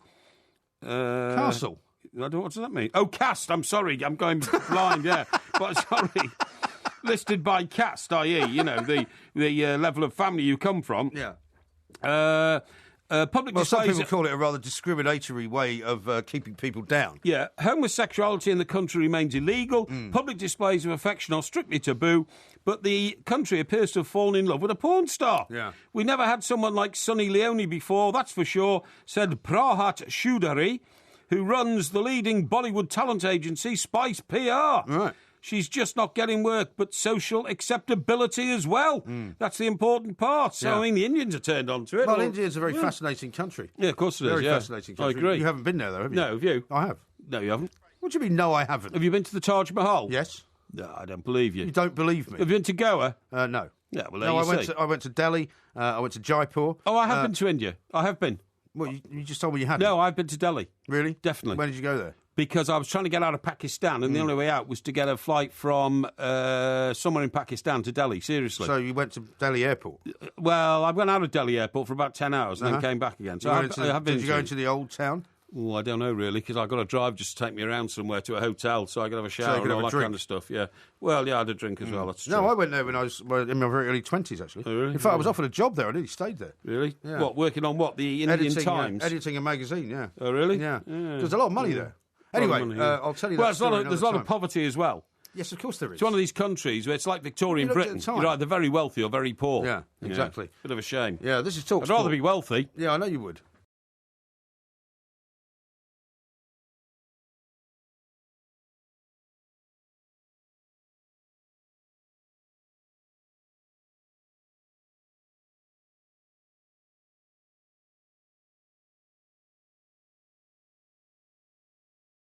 Talk Sport. Massive names in the world of sport and beyond. Oh, my days. He's going back away from goal and boom. Gary Lineker, Monagari. You know, he misses one or two opportunities, doesn't always make the right decisions, but with his pace, he's always a threat. Barry McGuigan's here, everybody. Barry. Post-boxing, it's made me hugely aware of the medical issues surrounding boxing. Plus the biggest games and the biggest goals. It's a perfect counter-attacking goal from Tottenham Hotspur, who take the lead through Hong Min-son. Expect the unexpected on Talk Sport. There's a starman waiting in the sky. He'd like to come and meet us, but he thinks he'd blow our minds. There's a starman waiting in the sky. He's told us. Sorry, was that a yawn? Sorry? Was that a yawn? No, definitely not. What noise was that you just emitted? I've no idea. It may have been something to do with the fact that we're talking UFOs and you get some very, very strange echoes when you're talking about UFOs. Right, OK. Well, as long as you're still in denial about yawning. I suppose you don't yawn, is that what you're going to tell me? I don't yawn, no. You don't yawn? I think it's extremely rude to go around yawning. Right. I never find the need to yawn. Fascinating. No. We should get a psychiatrist to do one of these days. Now, we're going to talk to Nick Pope about a couple of corrections treat to make. You mean? No, I don't need treatment. Yeah, for your drink problem. I don't have a drink problem. All this projection you go for. A couple of people have pointed out Jason Robards was the actor you were talking about. Jason Robards, thank Bradley. you. And also, I was incorrect to say that Timberlake played Zuckerberg. He was in the film. Right. He played the guy from Napster. Oh, well, there you go. In Social Network. If you can get your facts right, please, in future, when we're talking to our million-strong audience, I'd be very grateful. Well, I was just trying to give you some information that, information's fine. Had now become an actor. Information's fine. Bum information is no good, all right. Well, why don't you introduce Nick Pope before we talk to him? Nick Pope? Yeah. Nick Pope used to run the British government's UFO project, and he's on the line now. Nick, a very good morning to you. Hello, good morning. Yeah, Nick, thank you very much indeed for joining us. I'm absolutely fascinated at what you're going to bring light to the mystery that we're about to put in front of you now, because, of course, I live down in Gosport, and we're talking about a most recent signing of a UFO. Sighting of a UFO over Gosport. Is this something that surprises you, or is it in pattern with what you've been studying over the years, Nick? Well, I think it's in pattern. These things really do come in all shapes and sizes and all locations. I mean, it's a global phenomenon. So if you look at enough old newspaper records and recently internet stories, there are sightings in Gosport, just as there are sightings all around the country, indeed all around the world. Did you see it, actually, when it was in Gosport? No, I didn't. It was in the last couple of weeks, I think, wasn't it? No, I certainly didn't. I mean, the point is, Nick, as you probably know, Gosport is, in fact, the home of the British Navy. It's on the other side of Portsmouth Harbour from where all our warships are parked. And at one time, Gosport was the home of the British Empire's munition stores. So it has a rich history of military participation, and one wonders whether that's what interested whoever went there to have a look at it. Absolutely, and of course one of the sceptical theories about UFOs is that some of these things are themselves secret prototype aircraft, drones, that sort of thing, which begs the question, of course, ours or somebody else's. But whatever you think about UFOs, you're absolutely right. It's an area of huge military significance, and something in that area, whatever you think UFOs are, whether you're believer or skeptic, it's a defence and national security issue. Well, is there any kind of evidence? Sorry to interrupt you, because I'm getting bored with the questions you're asking now. Is there any evidence that since the drones have now started flying around in our skies, that more people actually think they're seeing UFOs? No. I'm not asking you. I'm sorry, Nick. I'm sorry. He's got a habit of sort of trying to monopolise the conversation, asking questions, answering them. He doesn't really want to hear from you at all. No, it's just as I live in Gosport. You have to force your way in. As I live in Gosport. You said you didn't see it. No, I didn't, but I was about to say to Nick, until you very rudely interrupted, that I probably see 4 or 5 helicopters going over the sky in Gosport every day, Nick, because there's a military base down in a place called Leon Solent. They fly from there to the Royal Naval Yard, which is just to my left. Are these military helicopters? These are military helicopters. These are absolutely. Yeah. And the Civil Aviation Authority has very strict guidelines about where you can and can't fly, whether it's conventional aircraft, police helicopters, or indeed drones. And the CAA, as opposed to the CIA, are actually trying to regulate unlicensed drones, hobbyists. Yeah. But the question I asked you, Nick, before you were diverted off it, is a real question. Are there more people spotting unidentified flying objects since the technology has kind of increased? Yes. I mean, there are simply more things in the sky, and a lot of people, they read about these things, but they haven't necessarily seen one of them, and when they do, they're more likely to say, hey, that's something odd, and report it to the media or whoever. The issue is, when you're in an area like Gosport and Portsmouth, Nick, it's not just things in the air, it is flashing lights from the ground. Now, for instance, just behind where I live in Gosport, every evening, lights come on a field about a quarter of a mile away, and nobody has ever explained what that field is all about. Seriously, the nearest explanation is that it is an emergency landing pad for helicopters should a fire erupt on a ship parked in Portsmouth Harbour. But nobody actually knows what it is. And there must be... You don't know what it is? No. And is it the same field?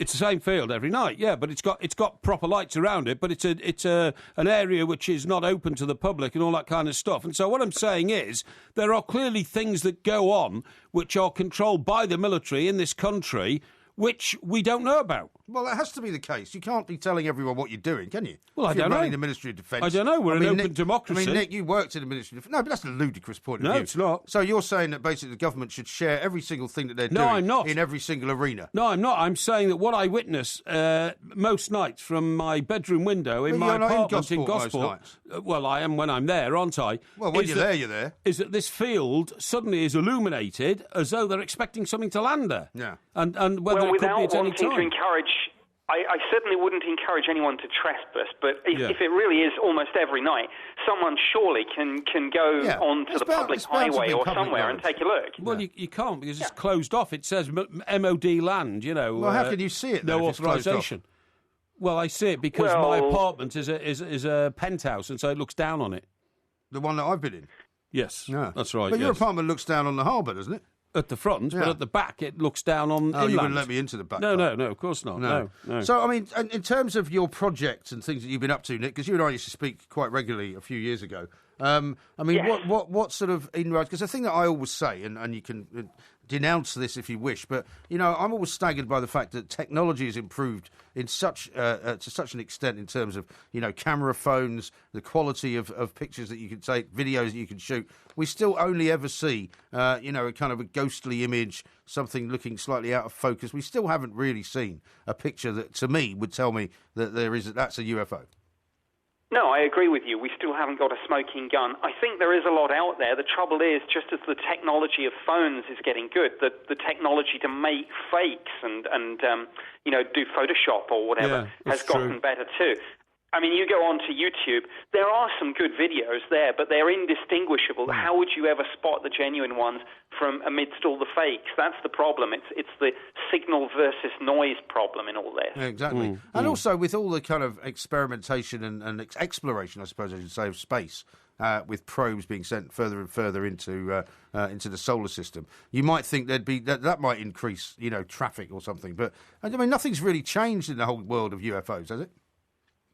No, I mean, in a sense, though, that doesn't surprise me. We'll either solve the mystery, get a definitive, that's it, or we won't. And until that point, we're just going to carry on as we're carrying on and as we have carried on previously. There will be hundreds of sightings each year.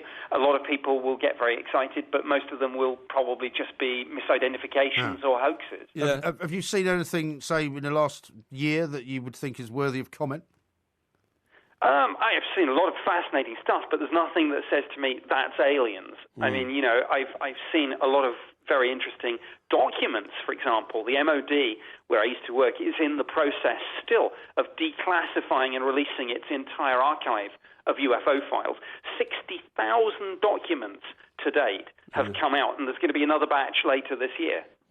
Still, nobody's spoken to an alien. That's the mystery that I think is. Well, they did, but then the alien killed them. Insoluble, you know. So if aliens are out there, why don't they land and say hello? That's all. We're not a nasty race. You really. Are. No, we're not. Yeah, they wouldn't want to come anywhere near you. You don't like talking to strange people, never mind aliens. Yeah, well, strange people, you know, you can classify as drunks lying in a gutter. I don't want to speak to them, but I don't mind speaking to aliens. I think they're highly intelligent, probably, to have got in the first place. Really? Yeah. Sorry about this, Nick. No problem, and they are probably listening to this show. I mean, it's been well documented, of course, but that's probably how contact might be made, radio signals. I'll give them my address, and then if they want to speak to a, you know, Homo sapien on Earth, I don't mind being the conduit.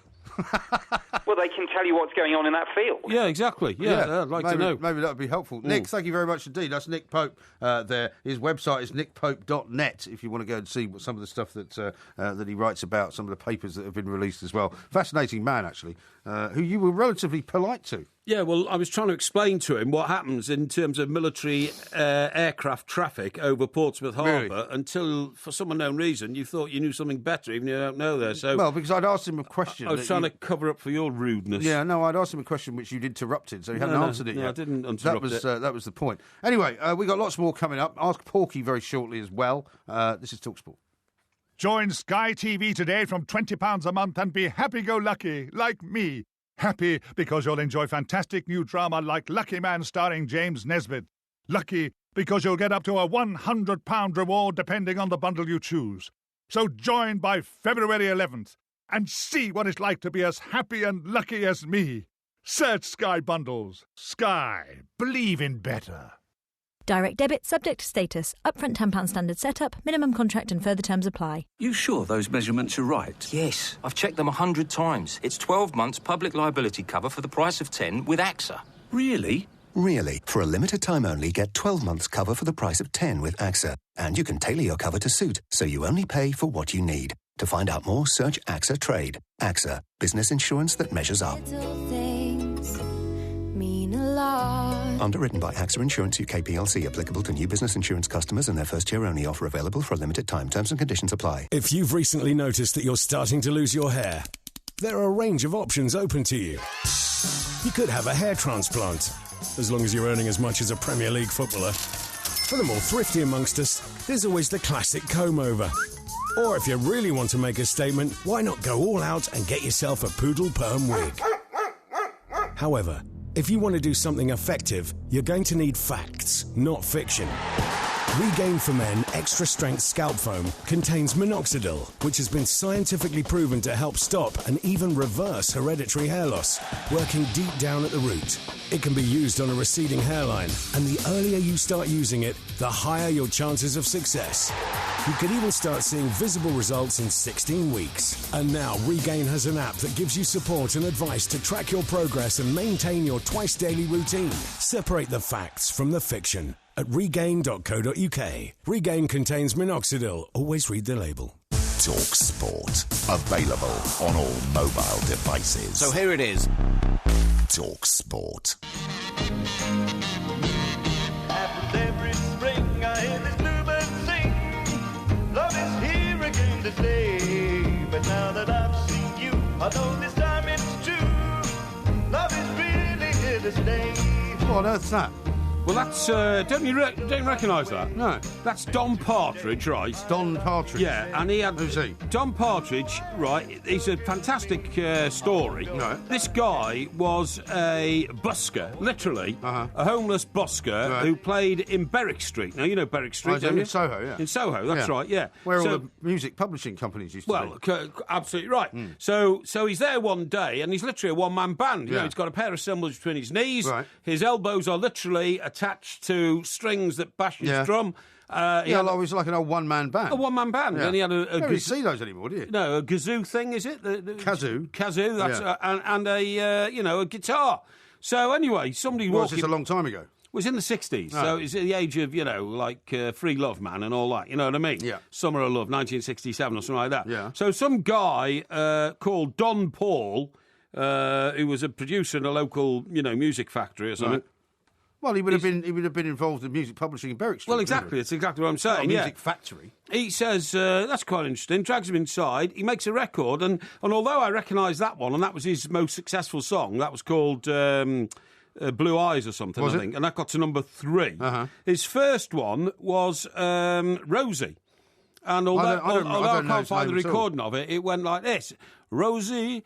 Oh, Rosie, da da da da da da da da da. Okay. No, I don't recognise it. Yeah, well, I do. I remember that one very well. Now, so he's on top of the pop singing Rosie. That gets to number 4. Then he makes a second one, which is called Blue Eyes, the one we just heard. That gets to number 3. That was by June 1968. Right. And that was it. I'm afraid that was it. He made 2 singles, effectively. That was it. And then he went back Presumably the second one didn't sell then, otherwise it would have made him have to do more, right? No, the second one got to number 3. It was hard. And the first one got to number 4, second one number 3. Now, why did he do any more then? Well, because everybody got fed up of listening to a guy with a harmonica and a kazoo, you know what I mean? They thought, that's not something I would listen to. No, exactly. It's not very good. But nevertheless, he did then sort of do, warm-up things for Status Quo and all that kind of stuff. So he was still a musician. But the reason I'm telling you all this is because somebody's just started the Don Partridge Appreciation Society. Why? Thinking that, they think he was one of the most unique musicians of the 60s, you know. And I tell you, who's a mate of his, it's a very good story, was Ralph McTell. Oh, yeah? Now, remember Ralph? The streets of London. So why don't you tell me you're lonely? That was how can you tell me you're lonely? How can you tell me you're lonely? Yeah, right.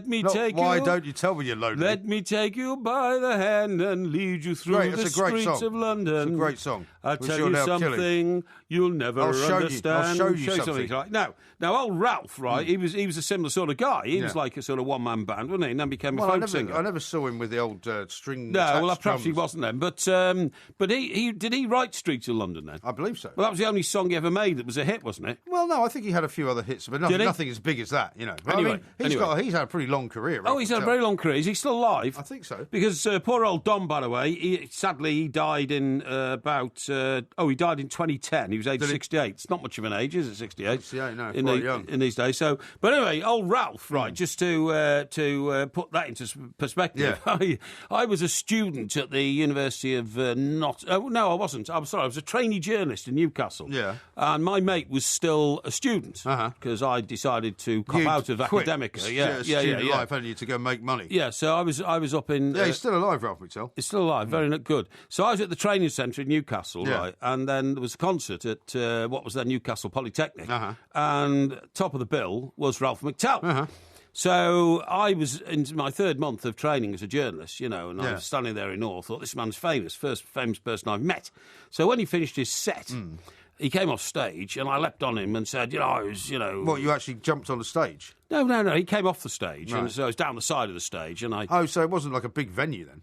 No, I've just told you it was the Polytechnic in Newcastle. But what I'm saying is it wasn't like a big enough show that you would walk off backstage, you wouldn't see him. No, he has to walk off the front of the stage. It was like the sort of Students' Union refectory or something like that. You know what I mean? Right. And so anyway, I flashed my sort of trainee journalist badge, right, and got through all the security and got to Ralph. Right. And I thought this would be my first, big interview with a star. Yeah. You know what I mean? Right. And I'd find out something amazing about him. Maybe he's married 3 times. Yeah. He's a bigamist or something like that. Not that he is, by the way. Not that he is. Did you ask him if he was? No. But I thought I'd find out something amazing. Or maybe he'd sign He's recorded about dozens of albums. Dozens of albums, yeah. Maybe he'd sign... I thought to myself, maybe he'll tell me he signed a multi-million-pound deal. Or he's just about to join Led Zeppelin or something. Or perhaps he was going to join Harry Krishna, even better, you know what I mean? Right. He'd had enough of the world of pop or something like that. Yeah. Anyway, I tried all this, but it failed. Well, what questions did you ask him? Well, I asked him all these sort of questions. Yeah. How's it going, Ralph? Because I wasn't a very experienced journalist then, so I didn't know you had to ask specific questions. You didn't know you could just make it up without asking him anything? No, ridiculous. I didn't know that, you had to ask specific questions. Right, to get specific answers. That's right. How's it going, Ralph? Fine. What's happening? Is it amazing? Is your life amazing? Yeah. And all this kind of stuff. He must have been delighted. Well, he refused to speak to me because he said I was too intoxicated to be talking any sense. Seriously, because I'd been on the pop all evening. Oh dear. And so that wasn't a very good start. Did he do Streets of London? Did you say you've heard it live? Well, I'm not sure. You don't remember, do you? I can't remember. No, I can't remember. It's a bit of a hazy. It's all a bit of a blur. A bit of a blur. But anyway, the point is, these guys, of course, made their contribution to the music scene in those days. And if Ralph's still alive now, he is. Then he must be a fine age, presumably. Well, I presume so. Yeah, I didn't check. I think he was born in 1944. I think he said 44. So that's the same age as George Harrison, then. Yeah. Well, not really, because George Harrison's dead. Well, of course, George Harrison's dead. So he's not the same age as him. But he would be the same age as him. So that's 44 till now. Yeah. 44 to 04 is 60. Yeah. To 14 is 70. So we're talking about 71, 72. Something like that. Yeah, well, that's not bad. Yeah, that's all right. Kieran says this. There's no good news for the human race if Porky is the first person these aliens are greeted by. Yeah, well, that's right, yeah. I mean, no, seriously. If aliens are listening out there, then please beam messages into my head, because I will... No, I will be. I will be the conduit. You will be the receptor. I will be the receptor and the conduit between alien life and mankind. Do you believe in aliens, then? Well, I think I just, are we a speck of dust in this, massive, great universe where we're the only place where there's life? Well, that's very possibly the case. Well, but nobody can say. I think if there's aliens out there and they're brighter than us, why haven't they come to Earth yet? No, because maybe they've worked out there's no point in doing it because they don't really fancy what they see here. Well, because we are as a sort of species, rather stupid. I think. No, I don't think so. We're always fighting each other. Yeah, we're always well, that'll happen anywhere. That'll happen in any. Well, not necessarily. If you're talking about any civilization, that will happen. If you're talking about an advanced civilization, then they won't be fighting. They will always fight, but they just fight in different ways.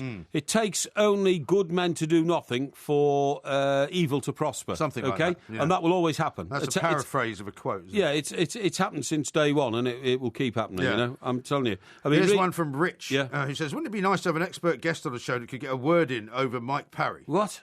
What are you talking about? I have to just. Sometimes when you're sitting there, because you are in one of those belligerent moods... I'm not belligerent. I just have to... I'm belligerent? top and tail and guide the interview. Yes, you think snapping away and not at all, and talking over people and all that kind of stuff. But if I didn't talk over you, if I didn't talk over you, I'd never get a word in edgewise. I don't think so. You would sit here quite happily, dominating the conversation with yourself. You don't really want to talk to anybody else. You just want to talk. I'm very confident in my ability. You just want to spout all your rubbish without being challenged. I'm very confident in my ability to convey knowledge to those who we interview on the show. I think I have a better grasp of things than you. Yeah. Okay. So what do you think was the key question in that interview? Who, with the UFO guy? Yeah, with what's his name?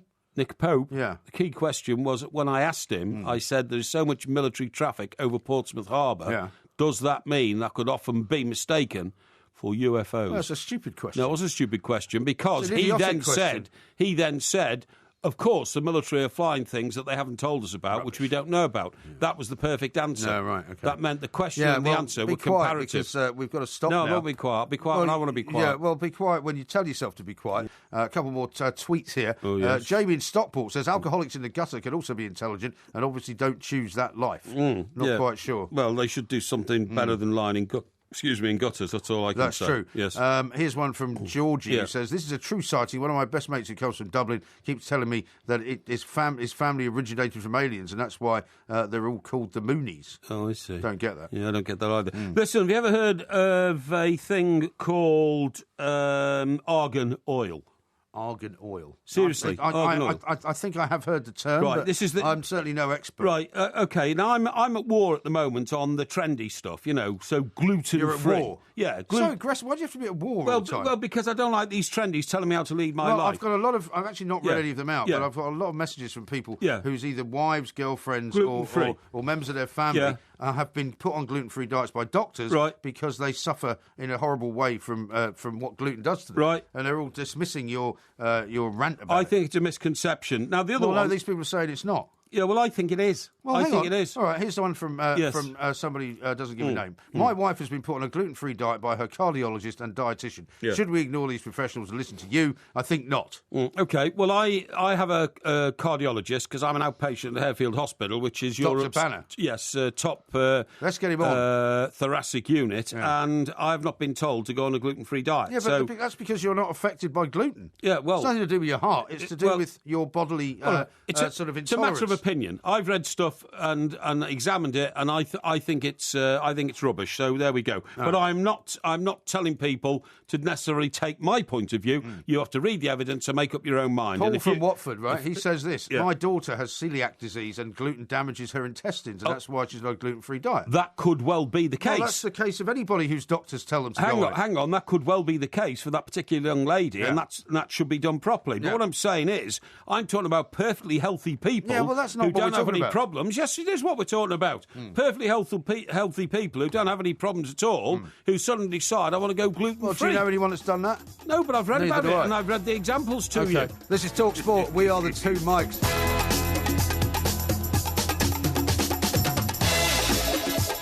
This is Talk Sport, and of course there is live commentary tonight of Watford against Chelsea, 7:45 kick-off. Now, I must apologise to you because I didn't let you finish your story about, was it Argan oil? Argan oil.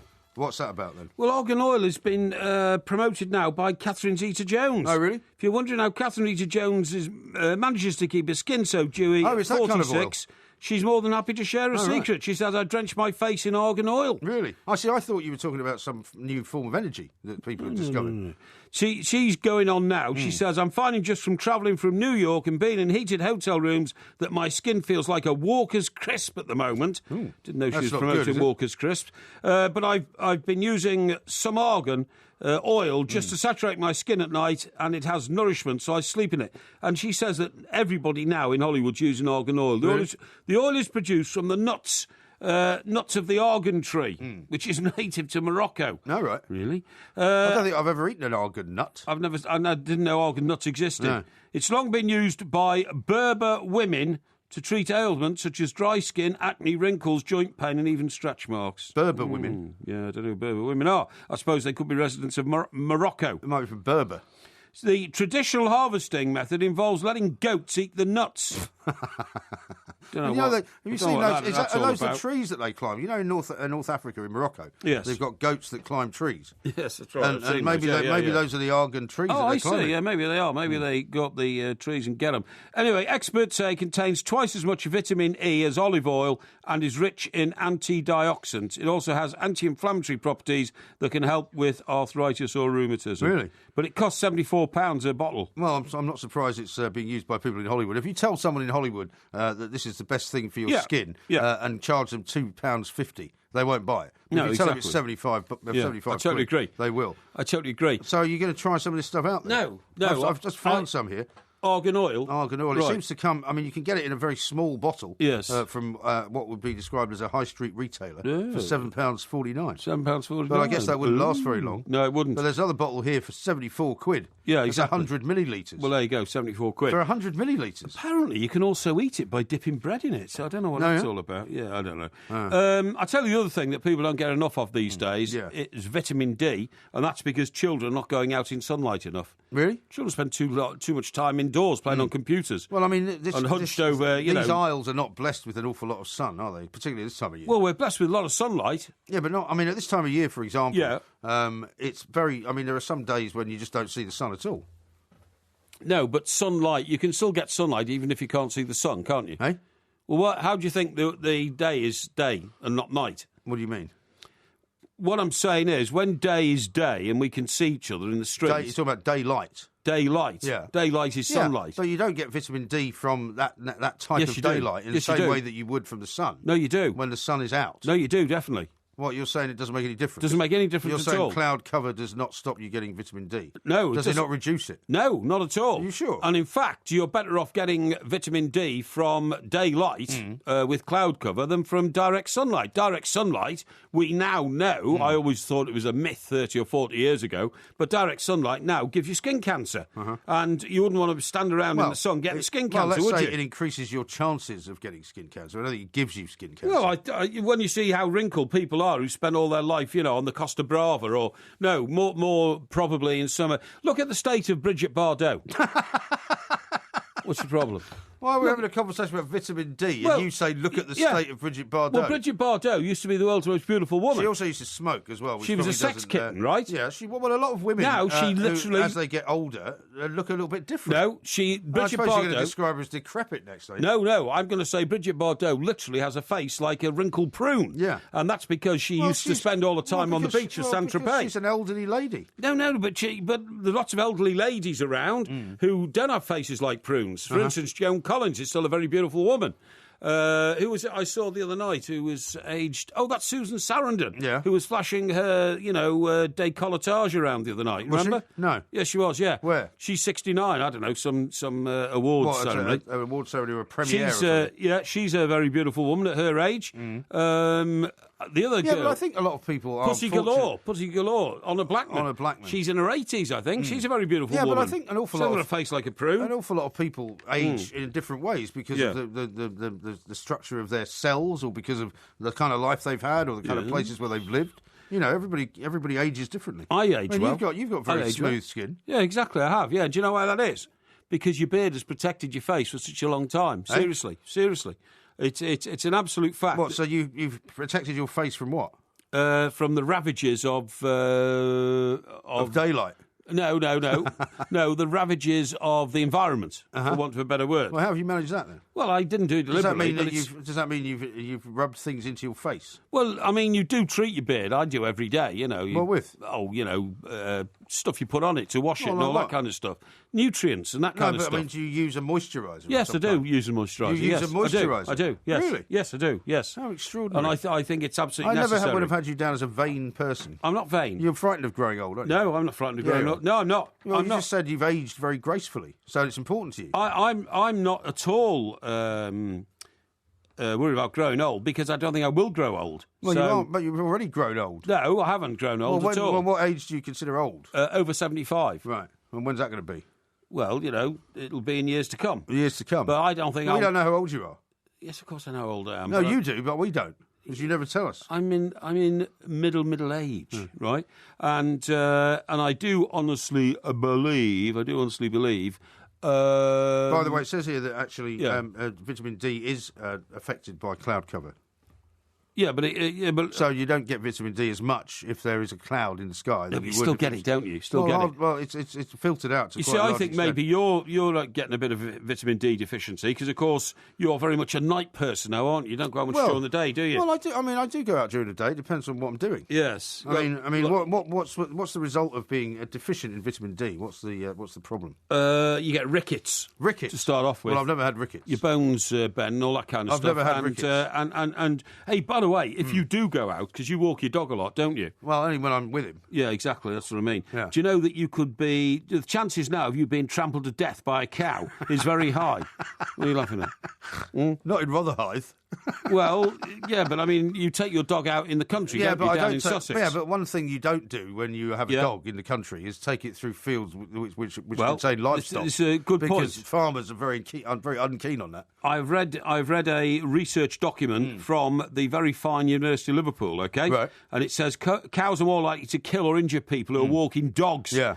The first review of cases of cattle attacks in Britain ever undertaken has found that dog walkers made up more than 2/3 of victims. Yeah. More than 2/3. Did you see that story in Scotland, by the way? There's a guy who plays for, I think it's Aberdeen, who's been bitten by a dog. He's bitten by a dog. And he wasn't 18 stitches. And he wasn't able to do training. 18 stitches. Yeah, no, I mean, when I lived in Wiltshire, which was a much more kind of proper farming community, if you like, than in Sussex. Yes. Because there were a few sheep in fields around where the house was. But in Wiltshire, it was cows everywhere. Yeah. And basically, you couldn't walk the dog through the field. No, exactly. I've walked through a field of cows on my own and felt very intimidated. Once the cows start looking at you... I've been chased by cows. And they can move towards you. But listen what it says here. 1 in 4 of the attacks was lethal. 1 in 4 people attacked by a cow has died. Right. And Dr. Carrie Westgarth, a dog behaviour expert at the University of Liverpool, said...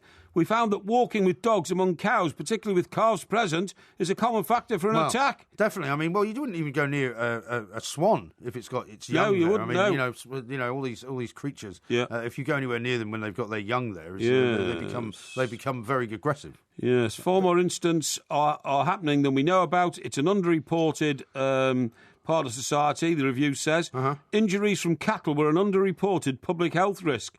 About 5 people a year are killed by cows. Did you know that? 5? Yeah. What, in this country? Yeah. Yeah. Good well, I God. suppose that's, that's kind of drop in the ocean, really, isn't it? Well, it's still 5 people dead who would be alive if the cow problem wasn't with us. Hey, funny you should say this. Listen. Go on. Alistair Porter, 66, a retired professor from Edinburgh University, was trampled to death, here, I'll get this, by 30 cows... What are you laughing at? Why are you laughing? Well, because I'm going to tell you where it happened. In Turley, Wiltshire. Turley? Do you know where Turley is? I don't, actually. No, I don't either. In Turley, Wiltshire, whilst walking his dogs with his brother, an inquest heard. Good God. Blimey. So you said about Wiltshire, and this is exactly what happens in Wiltshire. Yeah, I don't know what 30 cows. Can you imagine being attacked by 30 cows? Very frightening. They're big, yeah, they really are. I would have thought you'd got away with it, because most cow fields are really muddy and mushy. So if a cow's trying to stamp you to death with its hoof or something, as long as you roll one way or the other, you'd probably get away with it, I would imagine. I'm not sure. I'm not sure about that. Yeah. That doesn't sound like good advice. We got loads more coming up, including Ask a Porky. This is TalkSport. There is a person who can help deliver aid to the desperate under the most challenging conditions. They can maintain equipment so advanced most don't even know it exists. And they can start by committing just 27 days a year. That person's you. As an RAF reservist, you'll receive world-class training to develop new and existing skills. And you can do it all in your spare time. Find your role as an RAF reservist. Search RAF Recruitment now. The best news, exclusive interviews and unmissable opinion every week in Sport Magazine. Download your free copy of the UK's biggest sport magazine from the Apple newsstand now.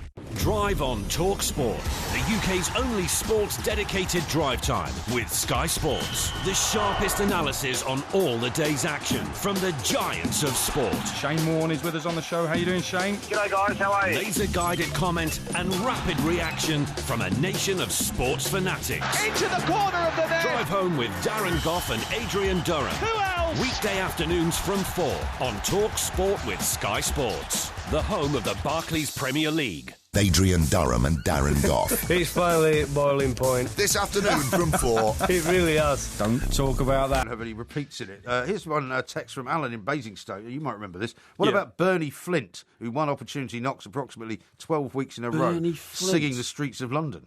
No, I don't remember that. I can't say I'm an expert. Opportunity Knocks was so many years ago. That was Huey Green. It was. And Paulie Yates' dad. Yeah, well, he turned out to be Paulie Yates' dad, but nobody knew.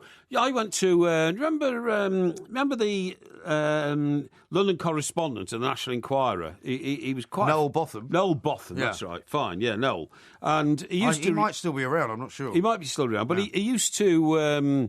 It's amazing stories. He used to recruit us all from Fleet Street to go and work on our days off, knocking on doors for. He used to drink in the French House, didn't he? He used to drink in the French House, in Soho, which had Britain's rudest landlord, didn't it? And all that kind of still stuff. there. You know what I mean? I'd still go there occasionally. Yeah, still there. Yeah. So Noel would say, he was a one-man band in this country, the National Enquirer, with following up stories. He'd pay like £100 a day to go and knock on doors and all this kind of stuff. So, anyway, one time, I'd done a bit of work for him. He said, you must come to one of my Sunday lunches. He said, they're famous. And he had a place down in Surrey. Yeah. So, and I tell you, I went with Carol Malone, actually, funny enough. Yeah, she'd just come to London from Newcastle to start work there. And I said, look, come on, I'll introduce you to a few people. Yeah. And we got into his house, into this big kitchen, where the table was laid out for a select sort of 12 guests. Right. And one of them was Huey Green. Was it? Yeah. And, I mean, this man was like a legend, you know what I mean? The man who'd done, Was he still doing it at that time? He'd retired, but, I mean, everybody's still doing the old expressions, sincerely, folks, and all this kind of stuff, I want to tell you, folks, and all that. And he actually told us over lunch that he was Paulie Yates' father. Did he? But everybody thought, man's demented, and all this kind of stuff. Right. About 2 years later, in a court case... He actually told you 2 years before the story came out? He actually told everybody. Why didn't you write the story? Well, because we went to check it out, and there was no evidence of it whatsoever. It was ridiculous, you know what I mean? There was literally no evidence of this at all. And Paulie Yates wasn't in the room, and people went and asked her, and remember, she didn't know that Huey Green was her father, so whenever she was asked her, she said, don't be so ridiculous, and all this. Yeah. And then... Suddenly, there was a court case at the Old Bailey involving... I don't know what it was involved. I can't remember. No, it was a High Court, I'm sorry. Somebody was suing somebody. Was it not something to do with his estate or something like that? It was something like that, but not Botham. But it was after he died, wasn't it, that it was revealed, I think? I think it was after he died. Yeah. I think it was something to do with his estate, some High Court case. But then Noel Botham went into the witness box and said, oh, well, of course, you do know that Huey Green is Paulie Yates' father. Yeah. What? It was astonishing. Yeah. And I tell you about the Noel Botham parties, they were legendary. They went on all day. Yeah. And what you had to do was, he had a little karaoke machine. So before you were allowed to leave, you had to sing a song into the karaoke machine, and then he gave you the tape to take home with you. Really? I've still got it. Because I suppose in those days, karaoke was relatively rare, wasn't it? Well, it was quite rare. It was probably an expensive thing to have as well. Yeah, it was. So what song did you sing? Oh, probably... Tell me it was a Beatles song. Yeah, probably When I'm 64 or something like that. It's probably the only one. What about Carol Malone? What did she sing? Oh, I've no idea. Probably Did you leave with her as well? Or did she leave with somebody else? Well, the amazing... do you know who else was there? Do you know who else was there that weekend? I don't... No idea. Dick from... Dick who? Dick from the... NY or whatever, the radio station he used to work with in New York. Oh, Dick Oliver? Dick Oliver. Really? Dick Oliver and his wife was staying at a hotel at the end of Oxford Street. What's it called? I don't know. You know the one I mean? Yeah, you do, near Marble Arch. Yeah. There's a big hotel there. And not the Dorchester? No, not the Dorchester. At the end of Oxford Street and Marble Arch is it's a sort of tourist hotel, isn't it? It's a big tourist hotel. Not sure. And he was in town at the time as well. God knows why. It was quite an amazing series of events, and he was there as well. And he didn't know who Huey Green was, and I said, "This is all very strange, all this kind of stuff." And then so we then went back into town after this party, and it's a very strange day because we got into Dick's hotel. And in the bar, because I'd sort of treated him to everything that day, he said, come on, we'll get you a drink. I wouldn't let him pay. Right. We wrestled with each other and then both got thrown out for fighting. And he got ejected from the hotel. Quite a lot of drink had been taken. He got ejected from the hotel. Oh, dear. Him and his wife were told to leave the hotel.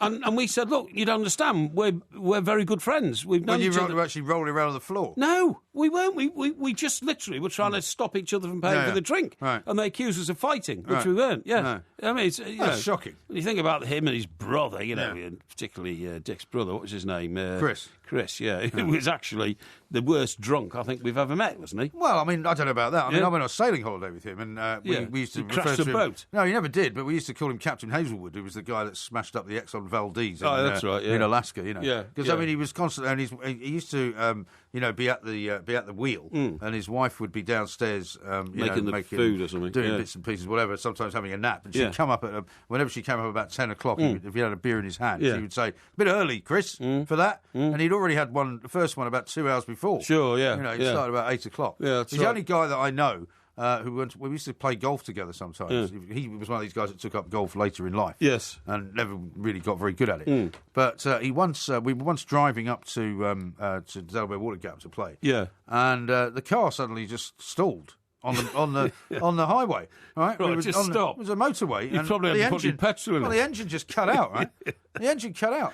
Yeah. And he sort of managed to steer it to the hard shoulder. And we were all sitting around there going... Can you imagine, Chris? Oh, what the hell's going on here? I don't understand it. And so finally some, whatever the equivalent of the RAC A8 was, turned up, pickup truck and all the rest of it to tow the car. Yeah. And the guy goes, give me a key. And we'd all been standing sort of, leaning against this fence. That's right, so you don't get knocked down, And the guy puts the key in the ignition, starts the car. Yeah. There's nothing wrong with it. So why did it stop? And it turns out, that the reason the car engine had stopped is because attached to the key ring was a bottle opener. And he had opened a bottle of beer while he was driving and inadvertently turned the ignition off. Oh, I see. While he did it. What an idiot. I know. And because obviously, So I know what you mean. Like it can click over like one of those, like 4 different clicks and then starts the ignition. And it was one of those little bottle openers like that. And while he was driving, me, what an idiot! He'd actually opened his beer and switched off the engine. Switched off the engine. Extraordinary. And how long you had parked on this hard shoulder? We were there for about 45 minutes. It was unbelievable. Yeah. Because he's the only guy I know who set fire to his own house. That's right. You told us that story. Yeah. Because he got so upset, he made the punch. It was just his place upstate, wasn't it? He only had it for about, I don't know. Well, he didn't have it very long because he set fire to it. But I remember him, he was pouring like gin and vodka and everything into what he called the punch. Yeah. somebody cut up a few oranges and apples in it and he's stirring it around. But it was so strong, you couldn't drink it. You literally get alcoholic poisoning. Right. So he's ladling it out in huge, probably the size of mugs that we drink coffee out of here at Talk Sport, and giving it to people and insisting they drink more. And when nobody could drink anymore because they felt like ill, he said, "So you don't want my punch? Okay, you don't want my punch?" And he picked up this bowl of punch, which is the size of like a sink. You know what I mean? Yeah. And he threw it on the fire, and the fire was an open fire in an A-frame wooden house. Needless to say, it was like a bomb going off, and we had to call a fire brigade. He was a very responsible captain of a sailing boat, I have to say, and we had a lovely time sailing around the Caribbean, and he was a good reporter for the New York Post as well. Yeah, he was. But he was a ferocious drinker. He used to go to that bar in South Street, which was just below where they had their apartment. Yeah, I know. Which was open at like 8 o'clock in the morning. Yeah, I know the South Street one. We had the restaurant there when Sir Larry Lamb came over, and that was when we had lunch and dinner in the same restaurant. Yeah, that's right. Sir Larry refused to leave the table because he was he was the heaviest drinker I've ever met in my life. Yeah. Used to bounce off the lockers. We used to have lockers down the edges of the corridors in the old Express building. What did you put in the lockers? Well, people put their coat in there and all this kind of stuff, and their notebooks and all this kind of stuff. Everybody had a locker. Oh, right. Well, instead of a pigeonhole. Yeah, exactly. You probably never had one, did you? Well, I never used one. If somebody but you would have wanted one, though. Yeah, I didn't. I had a desk. I was a newshead. I had 3 drawers and all that kind of stuff in your locker. But you knew when Larry was coming because you heard this crashing noise, bang, bang, bang, and he used to bounce off the lockers on either side of the corridor. But he was a big man. He was 6'3", and he's the Knight of the Realm, Sir Larry Lamb, knighted by the Queen, nominated by Mrs. Thatcher. Newspapers. Services to the Tory party, really. Yeah. And he died of after getting Alzheimer's, I'm afraid. Right. But he had an amazing life. Listen, talking about a couple of people have just lives, pointed out the Royal Cumberland Hotel. Is that the one? Royal Cumberland, thank you. That's the one at the end of Oxford Street. Have you ever been back? No, I never have been back there, no. And in those days, when I say it was a bit of a tourist hotel, I mean, nevertheless, a tourist hotel on Oxford Street, it's quite high standard. Oh, yeah. It's now very high standard. It's now been taken over and redone. Done up, yeah. It is now very high standard indeed. What I was going to tell you about was Lord Lucan. Well, we haven't got a lot of time now. You tell me in 2 minutes. No, it's an amazing story. I'll tell you in 2 minutes, but it's an amazing story I'll tell you about, Go on, then. I like these amazing stories. Nobody ever knows what happened to Lord Lucan, but a latest book coming out... Well, he disappeared, didn't he? Yeah, but nobody knows exactly what happened. Latest book coming out, and this is no joke, they think they've got evidence for it, was that he went to see his friend John Aspinall. John Aspinall was that crazy guy who made lots of money and then opened up a wildlife park. Yeah. And Aspinall gave him a gun. Down in Kent. Yeah. Aspinall gave him a gun and said, look, the honour of your family, there's nothing else you can do. You have to disappear. Your children have been disgraced. Your wife's going to accuse you of murder. Right. You don't have a future. Here's a gun. Go into that room and do the decent thing. So Lucan goes into the room. There's a gunshot. He shoots himself. Aspinall then brought his body out and fed his body to man-eating lions on the estate. Man-eating lions? Yes. Who's saying this, then? This is in a new book. A new book that's come out. I mean, who's written the book, though, and how does he know this stuff? Well... Because Aspinall, presumably, would say that's... Well, Aspinall's dead anyway. They're all dead. An absolute load of old cobblers. All the Lucan set are dead. Right. November 1974, hours earlier, 39 Royal Ascot had vanished. He was fed to man-eating lions, and that's why his body has never been found. What gives me some pause for thought on this is this description of man-eating lions. I mean, why couldn't you just feed him to lions? Well, why would there be man-eating lions? Because you have to make them want to eat a man by starving them first. Yeah, but so the body was kept until the lions were hungry, that doesn't make them and then he was thrown lions. into the lion compound. Yeah, but that doesn't make them man-eating lions. Well, it does if they're eating a man, doesn't it? No. Hey? No, it doesn't. Of course it does. No, they're still lions. They're not man-eating lions. Yeah, I mean... That's like saying man-eating shark. Well, shark's a shark. Yeah, they eat anything. Yeah, but I mean, most lions don't eat humans. That's the point. And so, they'd eat you if they were hungry enough. Yeah, well, this is the very point. But that doesn't... You don't have to change their nature. According to information... As he fled London, Lucan also visited his brother-in-law, Bill Shankid, advised him to call Aspinall. He called Aspinall, went down to his zoological park. The rest is history. So they don't believe that he fell off a ferry. They don't believe that he got off to Africa. They don't believe he drowned himself. They believe he was fed to a man-eating lion. This is Talk Sport. Called Zora, by the way. Right? On digital radio and 1089 and 1053 AM. Talk Sport. Hello, Pet World. Hello? Yeah, the thing is, right, this new manager, he's delusional, he's lost the plot. He brings on a top scorer, puts on a player who hasn't scored in a year, and isn't worth £2 bob and a bag of chips. No. Right, he might as well have gone down and signed someone from the travelling circus or something, some clown or something. Oh, sorry, I think you've got the wrong number. Sorry, yeah. It's Pet World. Yeah. Have you got any shrews? No. I know it's a funny thing for a pet, but I need one. OK, I'm going to put down the phone now. Thank you. Bye. If you seriously want to talk about football, don't call Pet World. Call Collymore. Cardiovascular comment, super opinionated post-match analysis at the speed of sound. Get it off your chest with the best. Call Collymore. Saturday night from 7:30, straight after Southampton versus West Ham. Well, it depends how close you are to your friend. And quite frankly, I find these things sometimes are moral blackmail, you know what I mean? Yeah. It's kind of, my friend will get married over there, spend $6,000, get over there, and you could find it to be the biggest disappointment of your life for a number of reasons. Firstly, the journey might be horrendous, the accommodation you end up might be horrendous. Your mate might have so many obligations on the day that you might not feel that you're given enough of his time, having made such a huge journey, halfway around the world, 24 hours to get there, 24 hours to get back, huge cost, and then you suddenly find that actually a load of other people have come and you are just another guest. Yeah. So my answer would be no, forget it. So unless you're going to be the star guest, yes, don't bother. Just forget it. Forget also it. Depends, doesn't it, on whether they're going somewhere to get married or whether some family are there. Yes, absolutely. Just forget it. It's got disaster written all over it. It will end up in a breaking of the friendship. So forget it and rely, because of these days we've got the technology, on pictures to keep you in touch with what's happening. Yeah, save the $6,000. Joseph says, Porky, I'm in need of a menu for the Super Bowl party this Sunday night. Any ideas? Well, what I can't stand with Super Bowl parties are people who say, we're on a Super Bowl party, and they get in a load of Budweiser, because they think, well, that's American beer, we'll drink that, and they get a load of soft buns, and they get a load of hot dogs, like English hot dogs. It's not really American the right ones. time of year for a barbecue. Well, yeah, but people just do it, and then on Monday morning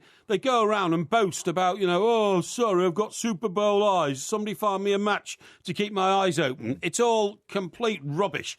It is not in our culture to stay up late and watch the Super Bowl because it's nothing to do with us. Well, I'll be watching it. Well, you can watch it if you want, but I mean, you won't be inviting a load of friends round, gullible friends. No, I won't. Hey, look, I'm the all-American boy, because you've actually lived there, so you know something about it. Right. But the people who've never been there, we had a foreign editor once, didn't we?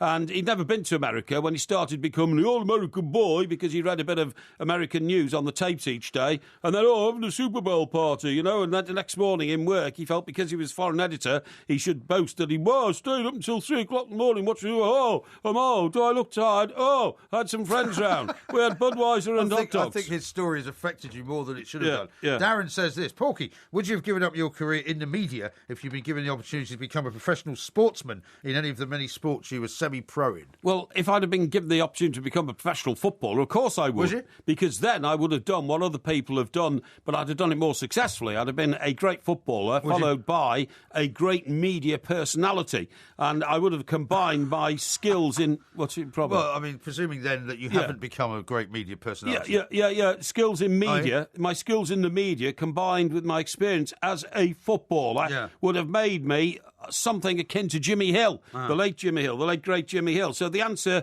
to both questions is yes and yes. Yes and yes. Yes. Here's one from Dave who says, why is Porky so obsessed with Theo Walcott? I'm not obsessed with Theo Walcott. I just think Theo Walcott is such an extraordinary talent.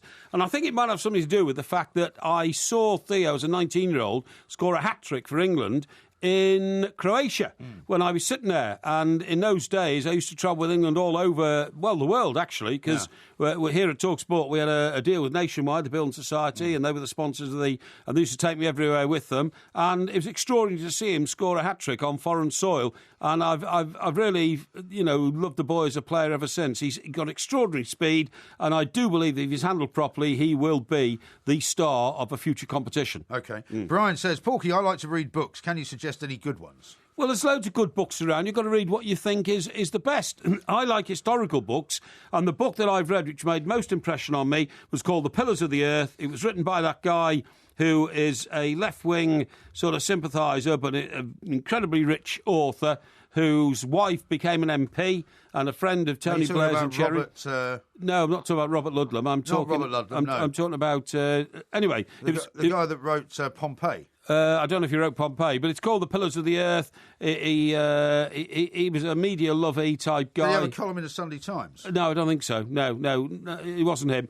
And the reason why I thought it was such a fantastic book is that it told of life in medieval times, in the Middle Ages, Middle Ages, and it illustrated that people in those days had all the same human emotions of jealousy and envy and grief and being kind to each other or being cruel to each other that we have today. And it taught me an awful lot about Middle England, relationships between England and France, architecture and the lot. It's a novel. It's a novel, yeah. The Pillars of the Earth. Ken Follett, that's the one. It's a novel. Yeah, it's a novel. It's not a historical book. It's an historical novel. Well, it's a novel, then. I don't care. I didn't say it was anything else. It's a historical novel. It was brilliant. Well. It was a film, yeah. And also, Ken Follett also wrote On the Wings of Eagles, which was a brilliant account. And again, it was a realistic account of H.Russ Perot going to Iran when the revolution happened to rescue his people there from his computer company. Oh, right. Yeah, brilliant. I've just seen on TV that in 1979, this week, was the return of the Ayatollah to take power. Well, now, how about this one? That will be when it happened, yeah. Yeah, well, that's what I'm saying. Yeah. Here's one from a Salmon, I'm going to call him, on Facebook. Porky, I'm going to a charity race night event in Middlesbrough on the 13th of February, where there will be loads of attractive ladies. Right. I have a bit of a Christmas weight problem on the belly. Yes. Do I buy a shirt to fit my belly or one size up on the collar and chest? I'd buy a shirt one size up because there's nothing worse in life than seeing a man's shirt stretch across his excessive girth, OK? Yes. It looks ridiculous when the buttons are bursting, when you look as though your shoulders are being crushed into your shirt. So get one size bigger. And let me remind you of this, pal. Whatever you're doing there on that night, if you do make an association with a young lady... An association? To really impress her before you go somewhere, take her to the International Bongo Club, which is on the quayside at Middlesbrough. It's a fine institution. I've been there a few times myself. Hey? Is it still there? I think it is still there. Somebody told me they went to it quite recently. Okay. I think it's actually called the Bongo Club International. But it's a fine place to meet local people. I met a lady that actually wasn't a young lady. She was a married middle-aged lady. But she'd been out there for the night with her friends, and we all went back to our hotel. It was a memorable night. Are you confessing something here? Well, I'm just saying that's what happened. When was this? Oh, this was in 1980. It was a massive trial about a doctor. So you went back to your hotel with some other married woman? Yes, I did, yeah. Really? And all the other reporters, because we were all there from The Sun and The Mail and The Mirror and all that, they all went back with other ladies. The ladies were on a night out. They were sort of... a sort of hen night type thing, but they're all sort of middle-aged. They all came back to our hotel. We had a very memorable night, I have to say. Oh, I'm sure you did. And that was at the Bongo Club International in Middlesbrough. Oh, okay. Yes. How about this one from Kevin? Porky, myself and my missus, who's Polish, and he's Scottish, he says, have an 8-week-old boy. Do I allow her to speak her native tongue to her son so he learns a language, or stick to my English-only rule I've enforced for fear of them talking behind my back in the future? Yeah, well, I think you should stick to your rule that they only speak English, particularly in the household and all that kind of stuff. However, I don't think you can totally suppress the boy's antecedents in the fact that he's got Polish heritage. Right. You know, Poland's a fine country in my view. It's got great architecture. It's got very good people. We have a long association with them, and some of their pilots were the bravest in the RAF during the Second World War. So don't suppress it altogether. But I agree. You haven't mentioned their hard faces, though. England should be a dominant language. Well, you know, the women are very attractive, if somewhat... defined if their facial looks. Is that right? Yes. Now, this is just a sort of straight one or the other, really, from Andrew. Gary Lineker or Jeff Stelling? Gary Lineker or Jeff Stelling? Well, they've both got tremendous capabilities as a presenter. Jeff Stelling, of course, more sort of down-to-earth, more the sort of, you know, the friend of the fan type thing. Yeah. Has a laugh and a shout every Saturday afternoon with Paul Merson and Phil Thompson and people like that, and represents Hartlepool, you know, a woe-betide sort of football club. Gary Lineker, of course...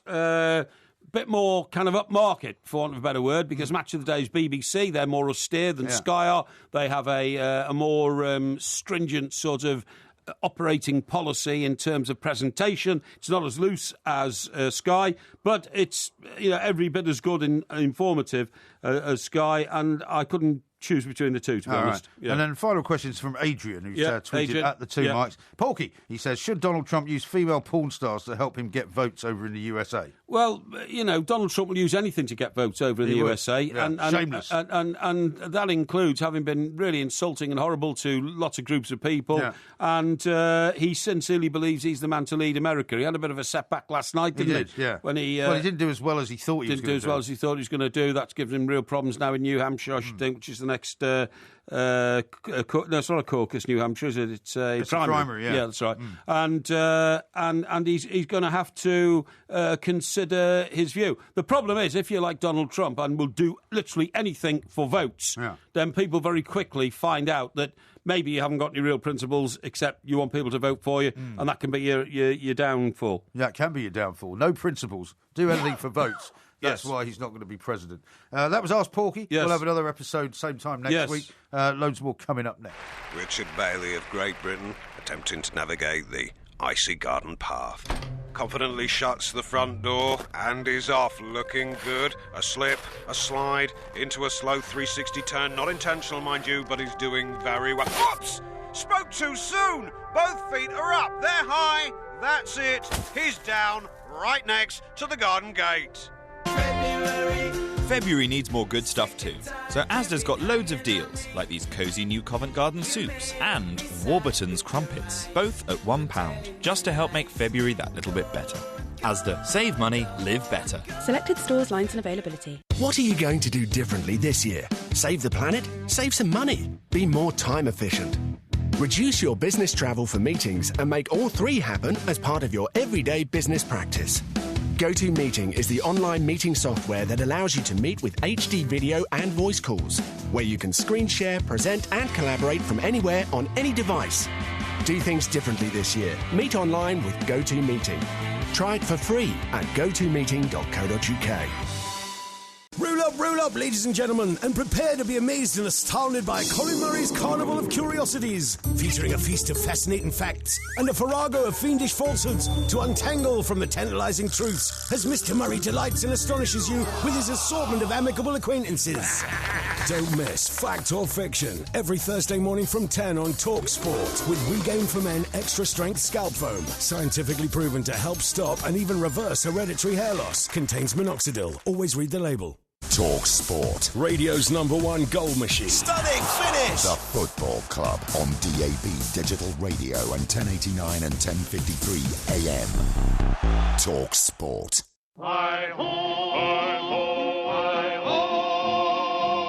Hi-ho, hi-ho, we're on the radio. We talk on there without a care. Hi-ho, hi-ho, hi-ho.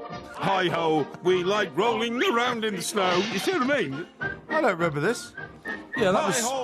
I told you that that was all about having a purpose in life and a discipline. Yeah. And I said one of the best examples of people with purpose in life were the Seven Dwarfs. And what they used to do is... Fictional cartoon characters. Yeah, but you've got to understand that Walt Disney had a moral behind everything he wrote. Everything he wrote and animated, he had a moral behind it, you know?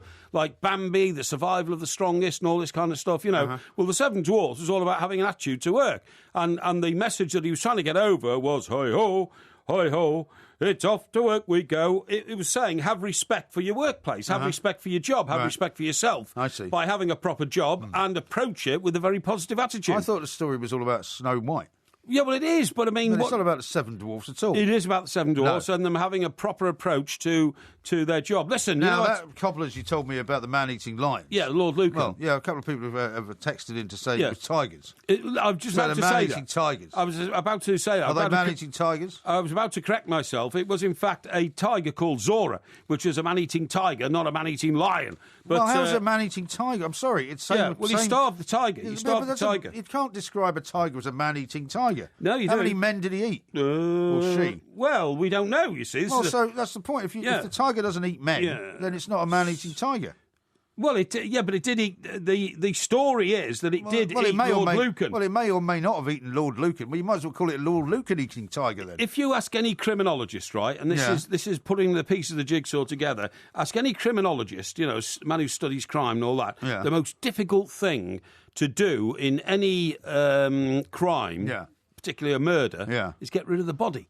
It is the most difficult thing to do. So, you know, did he fall off a ferry going across the channel? Unlikely, because it would have floated and it would have been washed up on the shore. Did he make it to Africa? No. Right. Because he would have been spotted. You know what I mean? Maybe not, though. I mean, because so where did he disappear to? You to? say he would have been spotted, but I mean, the number of people who have been lost track of, if you like, who are supposedly under surveillance. Even I wonder that guy that went to Syria.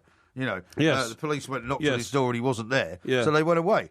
Yeah, but he's been living somewhere for the last 45 years. He would have been spotted by now. Somebody would have got him. I don't think so. Well, they say so. The point is, the most difficult thing is disposing of a body. Yeah. That is the most difficult. Yeah. Although I'm not sure I agree with that. Well, because you can put it in a vat of acid. I mean, if you see Breaking Bad, which I know you haven't seen, it's on Netflix, right? No. I mean, you know, there's an opening sort of, you know, the opening episode, I guess it would be, is all about them dissolving a body in acid. But they try to do it in the bath, which is a bit of a disaster. Why? But because they weren't very good at it. So what happens is the enamel of the bath is then eaten away by the acid. Right. And that then eats into the floor, and then the bath actually falls through the floor into the hallway downstairs. God, that's awful. Yeah. But anyone's going to... But if you had a proper, you know, if you had a proper sort of oil drum... Yes. You know, I'm only saying this because I haven't done it. Yeah, no, exactly. I've seen it in films. I mean, you drop the body parts into the oil drum. But if you...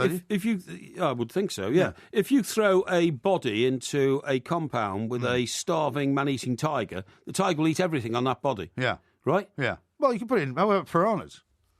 Yeah, piranhas, yeah. But then I thought to myself... the flesh off the bones. But what happens to the bones? Yeah, well, I mean, you can't destroy the bones, but you can dissolve them in acid. You can dissolve them in acid, or actually, apparently, the tigers bury the bones anyway. I mean, well, you know, because so many animals are thrown in. I mean, they feed these man-eating tigers with things like live sheep and all that kind of stuff. So they're not man-eating tigers. There's bones all over the place. Anyway, what I was going to say is, I don't believe it's that hard to dispose of a body. Really? So, for instance, supposing I was going to kill you, right? I have no plans. No. At the moment. That's good. But I would. How would you kill me? Well, I would. Do you think? You'd have to sneak up on me. Well, look, I don't know how I'd kill you because I've never killed anybody. No, but you must have given it some thought. But all I'm saying is, suddenly I've got you in my car and you're dead, right? In the boot of the car, maybe? Well, maybe in the back seat or something, you know, and you're dead, right? So I'm thinking, what do I do now? You know, and if a criminologist says the most difficult thing is disposing of the body, well, what I'd do is I would then drive to a very remote place. In somewhere like Wiltshire, right? Because we know Wiltshire, don't we? Well, yeah, it's not that remote. I mean, it's quite difficult to find a remote spot in Wiltshire, actually. No, I'm not sure about that. Don't forget that there's a lot of MOD facilities there. Yeah, well, there are.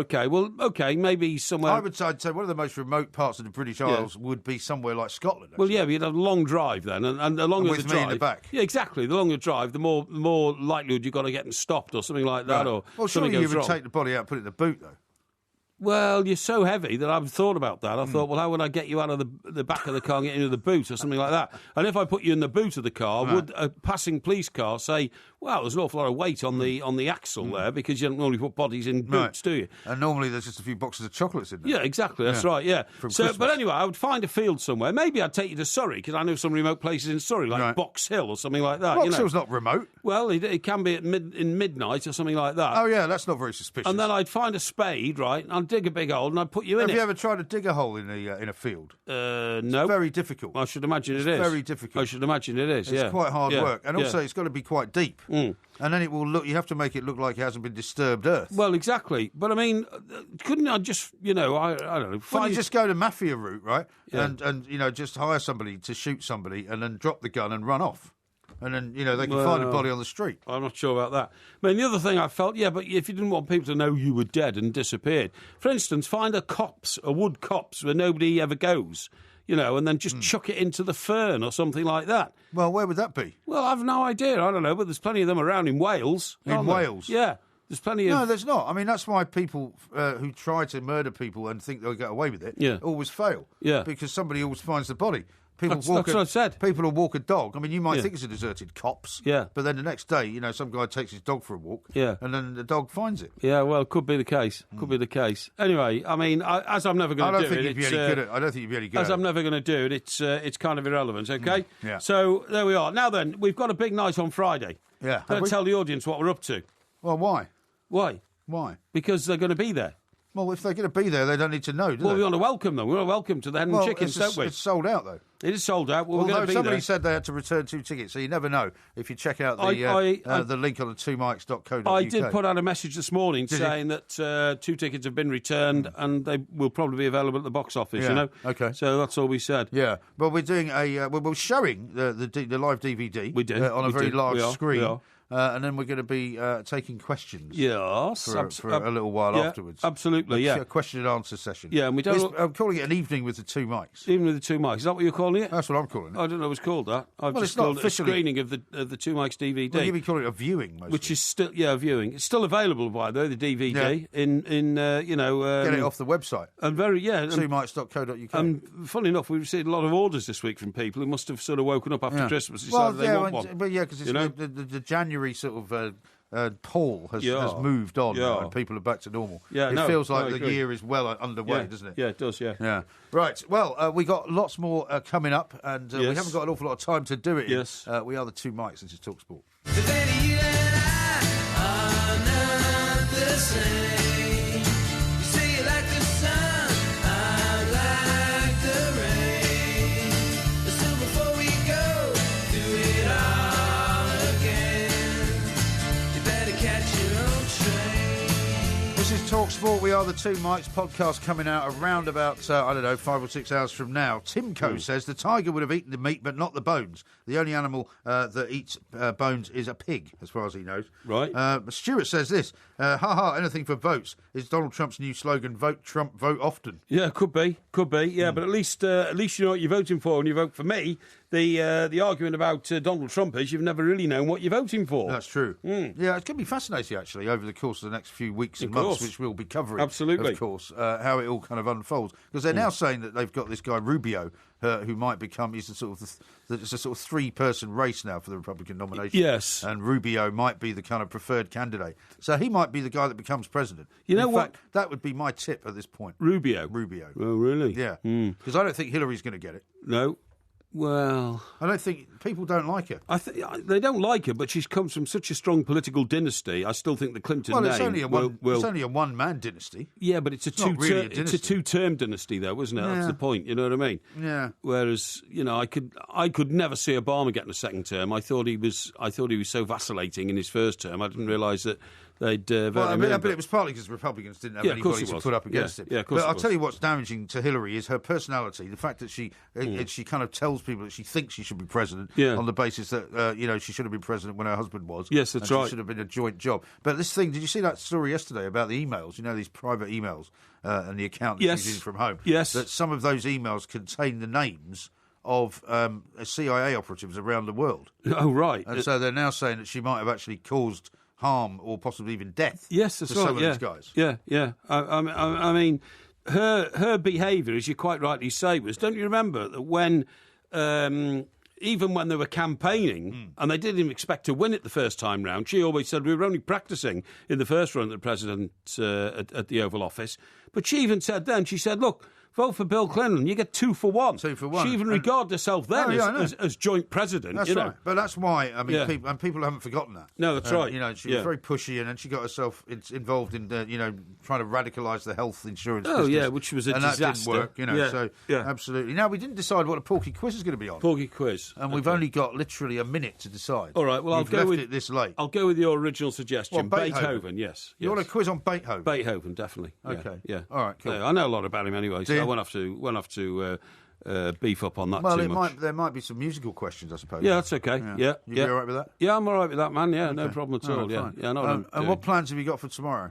What plans have I got for tomorrow? Well, for later on today. What do you ask me a silly question like that for? I just want to know what you're doing. Well, why do you want to know? Because you always come in every night and tell me you've been very busy. Oh, yeah? So what I've decided to do is ask you the day before, okay. What have you got going on? Well, I'm getting busy tomorrow, don't worry. What are you doing? Well, what am I doing? I'm going down to the, funny enough, I'm going down the DVD plant. All right. Because a new batch of DVDs coming in. And we've just had a resurgence in orders, so I want to make sure that they get out on time. Right. And also... It's a bit micromanaging that, isn't it? No. Why don't you just let the distributors get on with it? Well, I like to make sure things are well. And also, for some unknown reason, we've had a surge in people who want to buy T-shirts with our faces on them. Oh, yeah. Yeah, which, is... surprising. Well, yeah, but it's actually very flattering, isn't it, that people want to walk around with my face on their shirt. You know what I mean? Well, maybe they just want to use it as a dishcloth. No, they don't want to use it as a dishcloth. They want to say that, I recognise the values of this man and values? And I accord with them. Yes, I accord with them, yeah. Yeah. Are you not on the breakfast show as well? Yeah, I'm doing a bit with Mr. Brazil and Ray Parlour, actually. So, looking forward to that. No problem at all. Be back in a couple of hours, just nipping off to the Void for a bit of breakfast. This is Talk Sport. We are the Two Mikes. Look at the light! Don't forget to come back tomorrow for another sparkling, as busy as a bottle of champagne podcast from the Two Mikes. And I also then showered it with... Showered it? Showered it with my favourite... not mineral, what's it called? My favourite, what's it called? What, magnesium? No, you idiot. The, iron ore? No, you fool. The green stuff. Tin oxide? No, what's it called when you get those rack of things? No, it wasn't thyme. Basil. Basil? Yeah. What's it called? Basil. What's basil called? It's, it's not a mineral, is it? It's a herb. A herb, that's right.